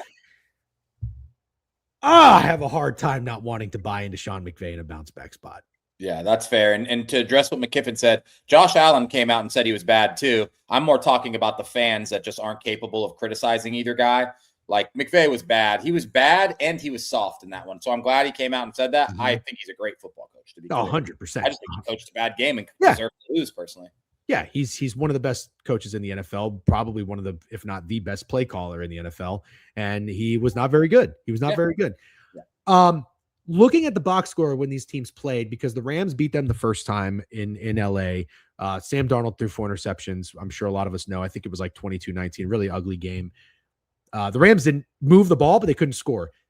They had no problem moving the ball in Seattle. Matt Stafford had 457 yards passing and 89 QBR. Sam Darnold was Sam Darnold, 22 of 34, but he had 270 yards, 2 touchdowns, 2 interceptions, 4 sacks, 38 QBR. Kenneth Walker just dominates this division. He just does. 11 carries, 100 yards. He had a 55-yard touchdown run. There is no Charbonnet in this game. There is no Charbonnet in this game. Kyron Williams didn't really do all that much. He ran for 3 yards per carry. Corum didn't really do that much. He ran for 3 yards per carry. Puka was unbelievable, 225 yards, receiving 2 touchdowns. I think you're going to get a Sean McVay masterclass, but I'm certainly not confident in fading Sam Darnold as I was going into the playoffs. And maybe it's because I'm scarred for what the Seahawks just did to me against the Niners, but I'm not going to overreact. I think you and I might be against each other here. As of right now, I like the Rams. I hope if I'm going to bet them, I can get to 3. Looks like there's 2.5 everywhere. But that really is just all I'm kind of leaning into here, because the Seahawks have a lot of things going for it. As you mentioned, getting a great kick returner, JSN, Kenneth Walker running really well, and the defense playing the way they're playing. If Seattle's in the Super Bowl, I think it rocks. But I think I have to take the points with McVay, even though it's probably squared. I'm going to be against you and lose again. We should talk about something. Yeah, good point. Devontae Adams doesn't seem 100% either. They also did not have Devontae Adams when they played Seattle in Seattle the last time, and they lost 37-38. If you guys remember, Seattle came back and won that game. I think they were down like 30-14 at one point or something like that. They were. On that note, so you like the Patriots, you like the Seahawks. Do you think, because it should be talked about, if we were to put our tinfoil hat on, a little bit of conspiracy theorists here, we are the NFL. Can I guess what you're going to say? Yeah, of course. Go ahead. The 2 MVP candidates playing each other in the Super Bowl? Not the way I was going to phrase it. I'd rather phrase it this way. Wear the suits. We call the shots. We pull the strings. It's all fixed. It's all rigged. What people say on the internet. We are the NFL. We can't let Jared Stidham in the Super Bowl. That's for sure. Yeah. I don't think they have to try much. I just don't think the Broncos are going to win this game. But in all seriousness, it's such a blatant thing that you don't want to have happen. Are you concerned? Would you be concerned as a sports bettor going into it that the NFL might try to not help out the Broncos if they have the chance? And they just helped them out last week, according to a lot of people, against the Bills. I think how much stock a lot of gamblers wear their tinfoil hats these days. I think you just said. But as a bettor, would you be cautious of that, betting the Broncos to win the game? That, to be completely honest, means nothing to me. Okay. But I do think if the Patriots make this, is Patriots Broncos the first game? Yeah. It is, right? Yeah. If Patriots make the Super Bowl, I think we're guaranteed to have a really fun Super Bowl, regardless of who wins between Seattle and LA. Well, I agree. And the NFL would agree, and everybody would agree. The Super Bowl is more fun with Drake May than it is with the Broncos. So that's why I'm saying, do you really think there might be something there with the NFL not wanting Jared Stidham and not letting him? I don't know. Nick Foles played in the Super Bowl against Tom Brady. It's a good point. That's a good point. I know it was Nick Foles or Case Keenum, so it's a little different. Those were the options, but it's incredible. Those were the options, by the way. Yeah. Okay. All right. That's NFL talk. Should we go take a trip to the board today? Yeah, CBB. Let's do it. Coastal KC with a sub bank. Appreciate you. Back to what Hovey was saying about an hour and 45 minutes ago. This is the board review, and we will review the board. Suck it, Hovey. Oh, we have a lengthy. That's what she said. We have a lengthy board today. Let's pull it up and let's talk about it. A couple of games not really worth a shit. By the way, shout out Michigan and Indiana last night. Indiana coming through with the clutch and covering. That was legacy system play.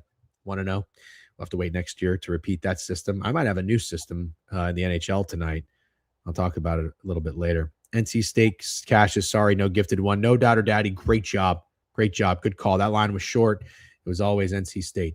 Bradley -9 against Indiana State. Murray State against Drake. Murray State 16-3. Drake, a once fun, smaller school, is 9-10. You hate to see that. Tulane FAU. I'm just going down the board. Oh, here we go.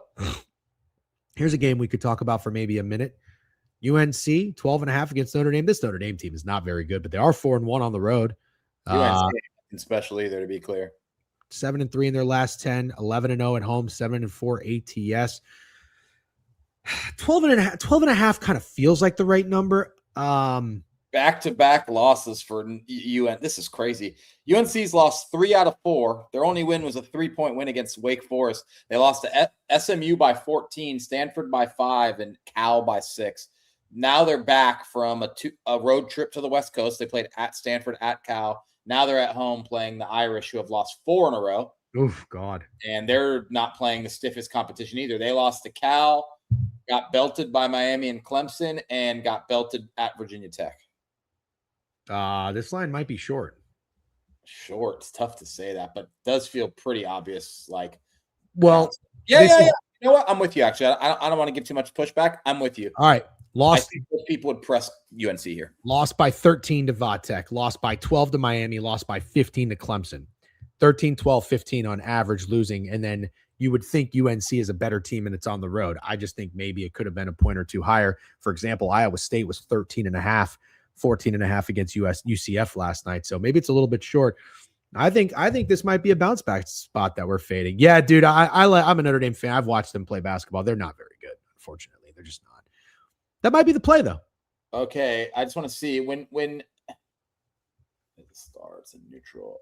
I'm trying to see what their home record is for North Carolina. They're so much better at home. Cover shows you the home record. I've told you this. This is why we look at it. No, 11. Sorry, brother.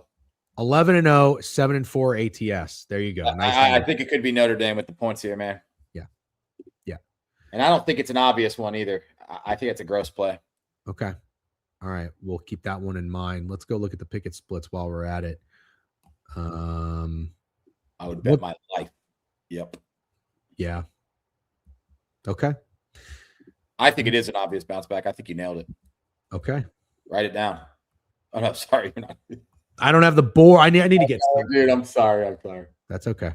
That's all right. Illinois 19 against Maryland. That's a big old spread. Holy shit. Illinois is good. Because that's huge. Illinois is good. Yeah. Let's not talk about that game. That Maryland. Really? Maryland just beat Penn State by 23, man. Maryland just beat Penn State by 23. Before that, they lost 4 in a row to pretty not great teams. I'm not betting a 19-point favorite tonight. Okay, but let me just share. Okay. Illinois isn't beating teams by 19 points. The only team they did was Rutgers. They beat Iowa by 6, Northwestern by 11, and Minnesota by 10. They're winning games. See what I'm saying? See what I'm saying? Comparing that to the North Carolina splits, you have to admit it's funny that many people would be on Maryland, and it's because the spread is so massive. Yeah. The spread is massive, massive spread. One of Illinois' best player is out. By the way, did Iowa State cover last night? They did, right? We nailed that one. I wasn't with you yesterday, so I don't even know what you're talking about. I don't even know what you liked. I think we had some good reads. Give me the dog in the UNC game. Give me the favorite in the Illinois game. Okay. All right. I'm fine with that. What do you think about Pitt at Boston College? Let's go. Let me go to it. Oh my God, these teams suck too. What is going on with the ACC? What the fuck? They've been bad. Yeah, the Big East and the ACC just fucking. No, Big East is much worse.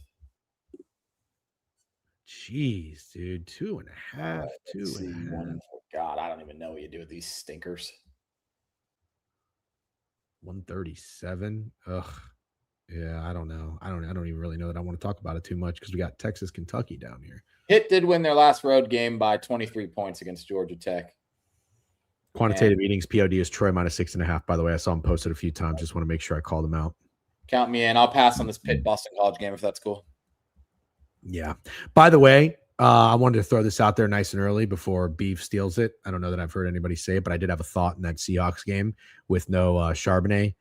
Rashid Shaheed rushing yards. What do you think about that? Love it. I like Rashid Shaheed in general. Yeah, I love it. Great acquisition from them. All right, let's go back to the board. Off that game, I agree with you. Off that game, Pitt used to be good a few years ago. Yep, DeJuan Blair legacy. It feels like Kentucky tonight. Agree or disagree? Let me get there. Okay. If you just pulled up covers, we'd be right on the same page. I want to use covers, man. Fuck covers. If they want to sponsor us, they can sponsor us. Don't do what makes sense. I like that about you. Okay. Really like that about you. I mean, last time Texas was on the road, 11.5-point dogs. They beat Alabama. Yeah. But then it feels like a little bit of Kentucky riding the ship. I mean, they were pretty much left for dead. They got trounced by Alabama and lost to Missouri, which was bad. Then they beat Mississippi State by 24, won a road game against LSU, even though they stink, and then won a road game in Tennessee where I think they were down a lot. And I do get what you're saying. I think it might be Kentucky. I think Kentucky is. Let's see them splits, not the cover splits, the picket splits. We don't look at cover splits, so you don't even have to say that. We use picket splits. By the way, you should. I don't have Profit X in New York, which is annoying. You should see what the line is on Profit X of anything we're going to play. Okay. Shout them out. By the way, do you have a link in here that people can subscribe or sign up to? Any mods that yeah. Mods just come in here and talk shit about us. We're the only stream that I feel like our mods hate us, and then Snide's gone. Good for Covers is not picket competition. Get out of here. Kentucky has been hard to figure out this year. Yeah, this makes a lot of sense to me. But also, reminder, we're not fading. The picket splits are sharp in our opinion. So this makes sense, but it doesn't necessarily mean we're going out there and fading what we would think is the public. I just want to make that clear. Yeah. Slack Packs is on Texas. Mod me. Well, not with that shit wager. You can definitely mod Slack Packs for sure. Deej says under. Yeah, I'm just fucking with you, Slack Packs. We could. Captain Hook props been chatty this morning. Love to see it. UK fan here. Texas first half best play. Kentucky starts extremely slow, but makes great adjustments and lineup rotation for the second half. Well, Captain Hook, if you're not familiar with how I roll, I usually fade the fan. So if you are a Kentucky fan, you're telling me to bet Texas first half. That means Kentucky is going to come out and whoop that ass start to finish. Whoop that ass, belt to ass. Michael Irvin, wire to wire. I wonder if I can bet that somewhere. Maybe I can. Let's keep moving. See anything you like? Big boy. Xavier Creighton. Georgetown, Villanova. Gross ass Big East. Yes, we got to talk about it though. It's not like we don't have to talk about it. We could talk about it. It's a lot of fucking games. We're still at 7:00. We don't have to talk about it. All right, keep moving then. Yeah, Big East and ACC basketball is just dead. So since NIL, the SEC sucks at football, and now they're all basketball schools. That's what's going on? Yeah. That's hilarious. Let's go to Cincinnati, Arizona, then Washington, Nebraska. That should be hilarious. And then West Virginia, Arizona State. These are hilarious basketball games. We're going to talk about them, though. Let's go to Cincinnati, Arizona. Hold on. Tulsa short against Memphis? Oh, you want to go dumpster diving? Okay. Well, I mean, Memphis is 1-4 on the road, 1-4 ATS. Tulsa's 15-3, 7-1 at home. 5.5 looked like a little short, but maybe it's Memphis not. Stinks, but I feel like people still bet on them for some reason. Oh, you think so? You think they attract public attention? Let's see. More than Tulsa, yes, I do. Well, look at this. They're usually favored. Also, 4 out of 5. They're better as a dog. 3.5 lost by 5, 9.5 lost by 7, 3.5 lost by 1 outright. Yeah, I got to take Memphis is good as a dog. I got to take Memphis. Yeah, but I'm not going to fuck with it. I'll pass on betting this game. But the last road game for Memphis, they lost at FAU by 11. Ramble likes the under. In Tulsa, Memphis. I think that's what he means. Yeah. 153.5. Yeah, it does. Yeah. And if it's the under, I like the dog. All right. I'm doing that. I'm playing it. I got 3 plays so far. I only got 2 so far. That's because you're a bitch. Arizona State, West Virginia. Does this look a little interesting? No, not really. 10 I want to talk about it. I'll get there eventually. All right. West Virginia is they got the better record, but they're 0-2 on the road. Could be West Virginia tonight. West Virginia. Mm-hmm. Arizona State been going through it. You see what Arizona State's had to do? Nope. Tell me. At BYU, lost by 28 points. Then they went home. They beat Kansas State by 3. Then they went at Arizona, pretty competitive, only lost by 7. And then they went at Houston and got absolutely brutalized by 30. Brutalized? That's an interesting one. Did you just use that one off? Brutalized is the thing, right? Brutalized? I don't know. I don't hear people say it. West Virginia kind of got a little resume going on. Last 4, beat Cincinnati at home, beat Kansas at home, lost to Houston, but it seems like everyone's doing that right now, and then beat Colorado. They won 3 out of 4 games. Love it. Kind of like West Virginia. Kind of. Like State. You want to go Oppo? H2H. That's what it is. H2H. Yeah. Oh, by the way, I know what we're going to do moving forward because we got to have a little fun with life about adjusting about football. Best bets every day. And we're going to parlay them. Okay. And we're going to track. Okay. We track them, right? Yeah. You got to track. Okay. Unless we start losing. I think we should make one more agreement. We should parlay it and we should post it right after the stream. So people don't steal our thunder. Yeah, not even worried about people stealing our thunder. I just don't want. I just want to get the 2 best bets, get in our phone, parlay the 2 picks, and we'll track the what are we going to call it? The Steak and Sunday slip or Steak and Sunday special, Steak and Sunday something. The Steak and Sunday. I vote Steak and Sunday slip. We could let the chat vote, I guess, between those 2. But all right. What should our parlay be called? I'll put a poll. The slip or the special poll. X Finchie. I forgot to talk about that.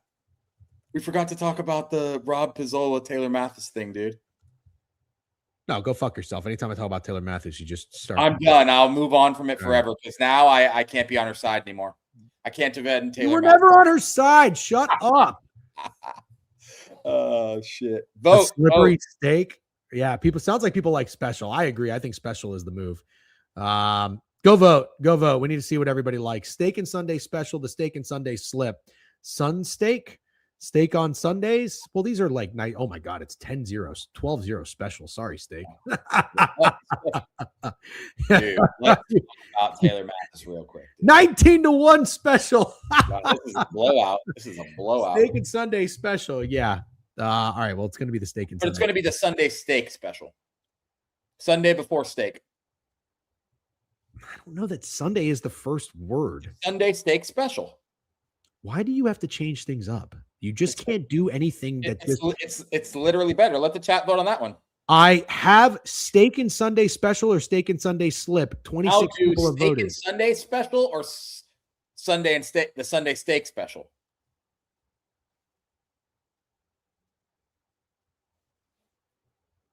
Sunday and steak special. It's better. Yeah. Sunday steak special. Sunday steak sounds like it's on a Sunday. I agree. Yeah, well, there's nothing we can do about that. All right. What did DC just say? Sunday steak. Sounds way better. Okay. DC said it flows better. All right, fine. The Sunday steak special. Yep. Sunday steak special. Done. Wow, we got a lot of votes. And will you be able to spit out a graphic pretty quickly from ChatGPT? Or should I get a little more familiar with ChatGPT? It would be great if you got familiar with everything so that you could help out. But if you just want, I'm going to try then. You want to do a graphic? It'll be fun. No. Well, you could try to make a graphic, yeah. But I have to make your head extra big. To be in all transparency, I have a 45-minute commute where I can absolutely just sit there on the train and make this graphic. So you do not need to do this graphic today. But let's see who makes a better graphic. Okay. Okay, so yeah, let's talk about it real quick. It's 11:57. I mean, we've gone through enough of the board, I guess. And then we'll do our Sunday steak special. Well. I'm looking. There's nothing. Arizona. Let's talk about Arizona. Give it our best. No, Taylor Mathis. Sorry, we're going to run 5 minutes late. Nothing we can do about it. Yeah, that's fine. I can do that. I don't have anything till 1:30. Hold on.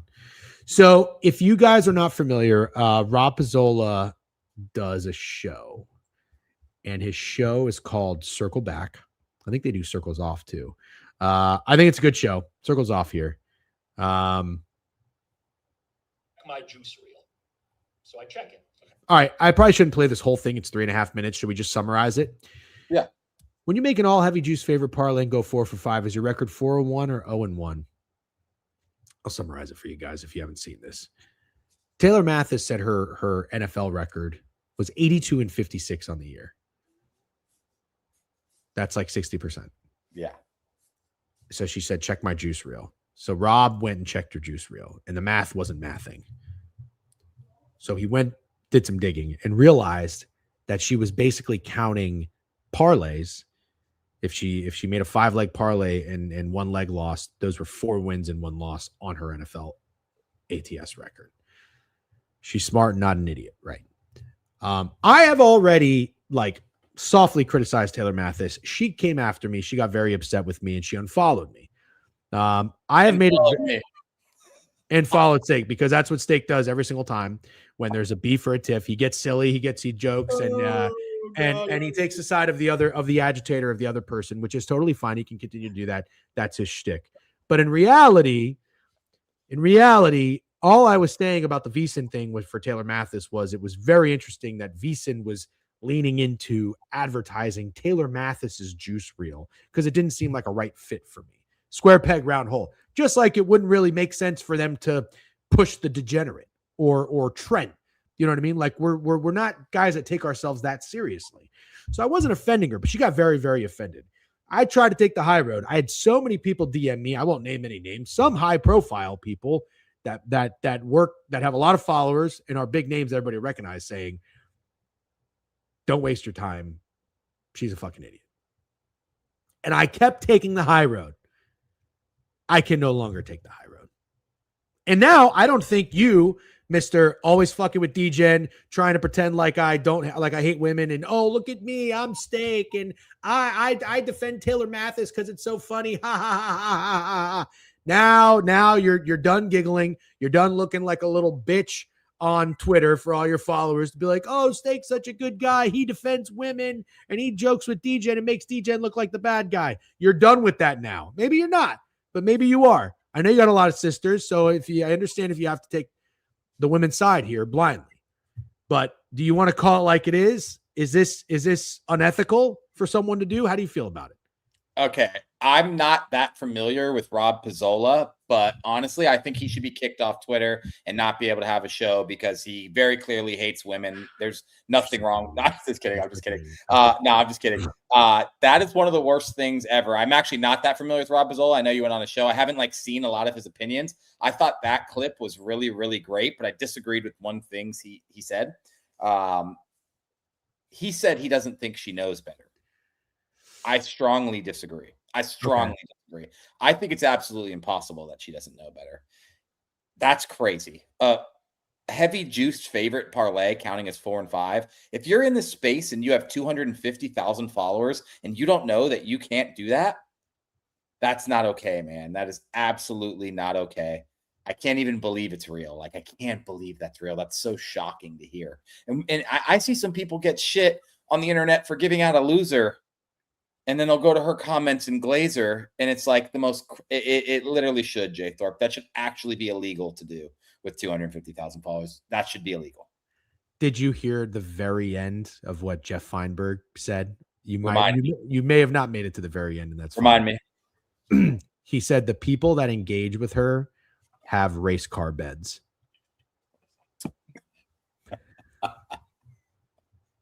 Actually, fucking amazing. That's so funny, brother. People. Oof. Here's the thing, and here's the tough dynamic I have with Taylor Mathis. I actually really don't think Taylor Mathis seems like a bad person. I think she seems like a nice. I know, I understand. We're getting there. We're getting to the point. Well, you make enough bad decisions and blame it on. That's where I'm getting. That's where I'm getting. I'm not out there defending her, but they had the same take. They had the take, and I agreed with it with her meme coin. Do you remember this? Yes.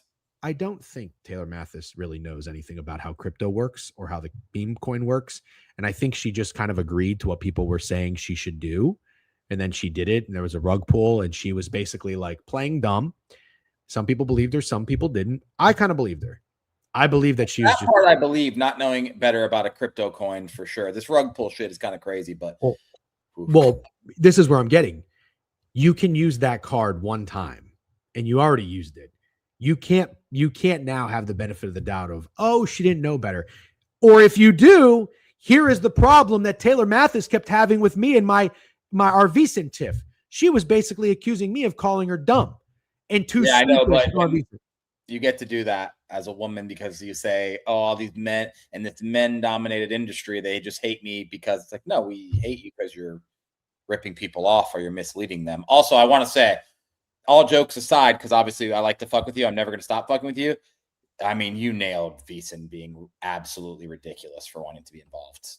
It's crazy that Veasan would want to be involved. I don't even know what they were thinking, but whoever made that decision should be fired.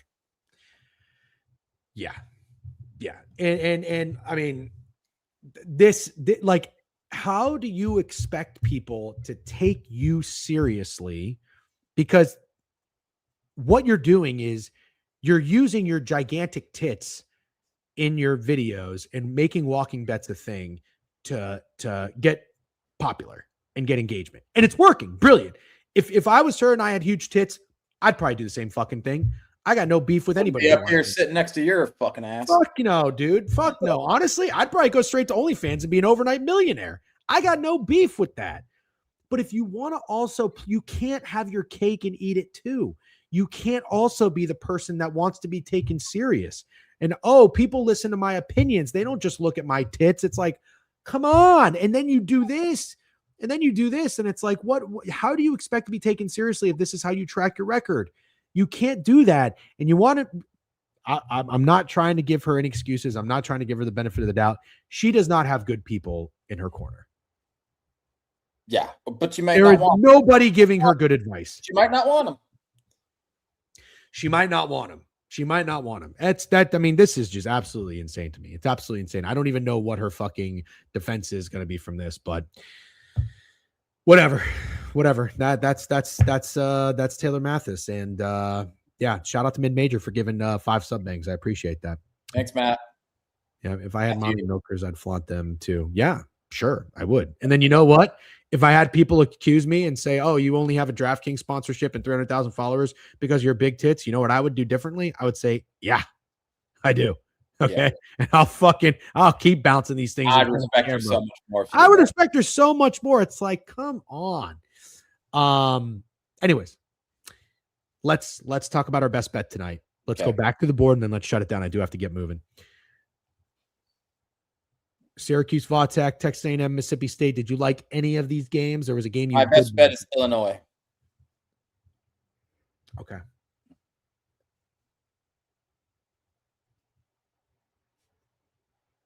Oh, wait a minute. I might have a system play, but let's talk about it real quick. I like Notre Dame. You like Notre Dame. Illinois is your best bet. I like Kentucky. That might be my best bet. Ooh, 2 favorites. Yikes. That's definitely not fucking. We don't care about that. We don't care about that. I know. Hold on. I like Memphis. We like Notre Dame. I think I already said that. I kind of like West Virginia. Nothing else. Hold on. Here's what I wanted to tell you. Fuck. Okay. You saw the goalie fight. Yeah. Sergei Bobrovsky lost. The Florida Panthers. Yeah. He lost that fight. You think he's going to have a good day today? You think he's angry? He's not playing today, but I was going to tell you. I am system play. Team that loses the goalie fight, I'm betting on them. Okay. So they don't play today, but that was going to be one of my best bets. All right. I think I might do the steak and Sunday steak special. Memphis or Kentucky. Memphis, Kentucky.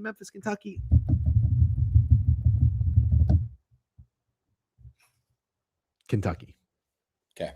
Kentucky, Illinois, and what are we calling it? I will, no doubt. Sunday steak special. The Sunday steak special, and I'm going to ask Grok to make us a graphic.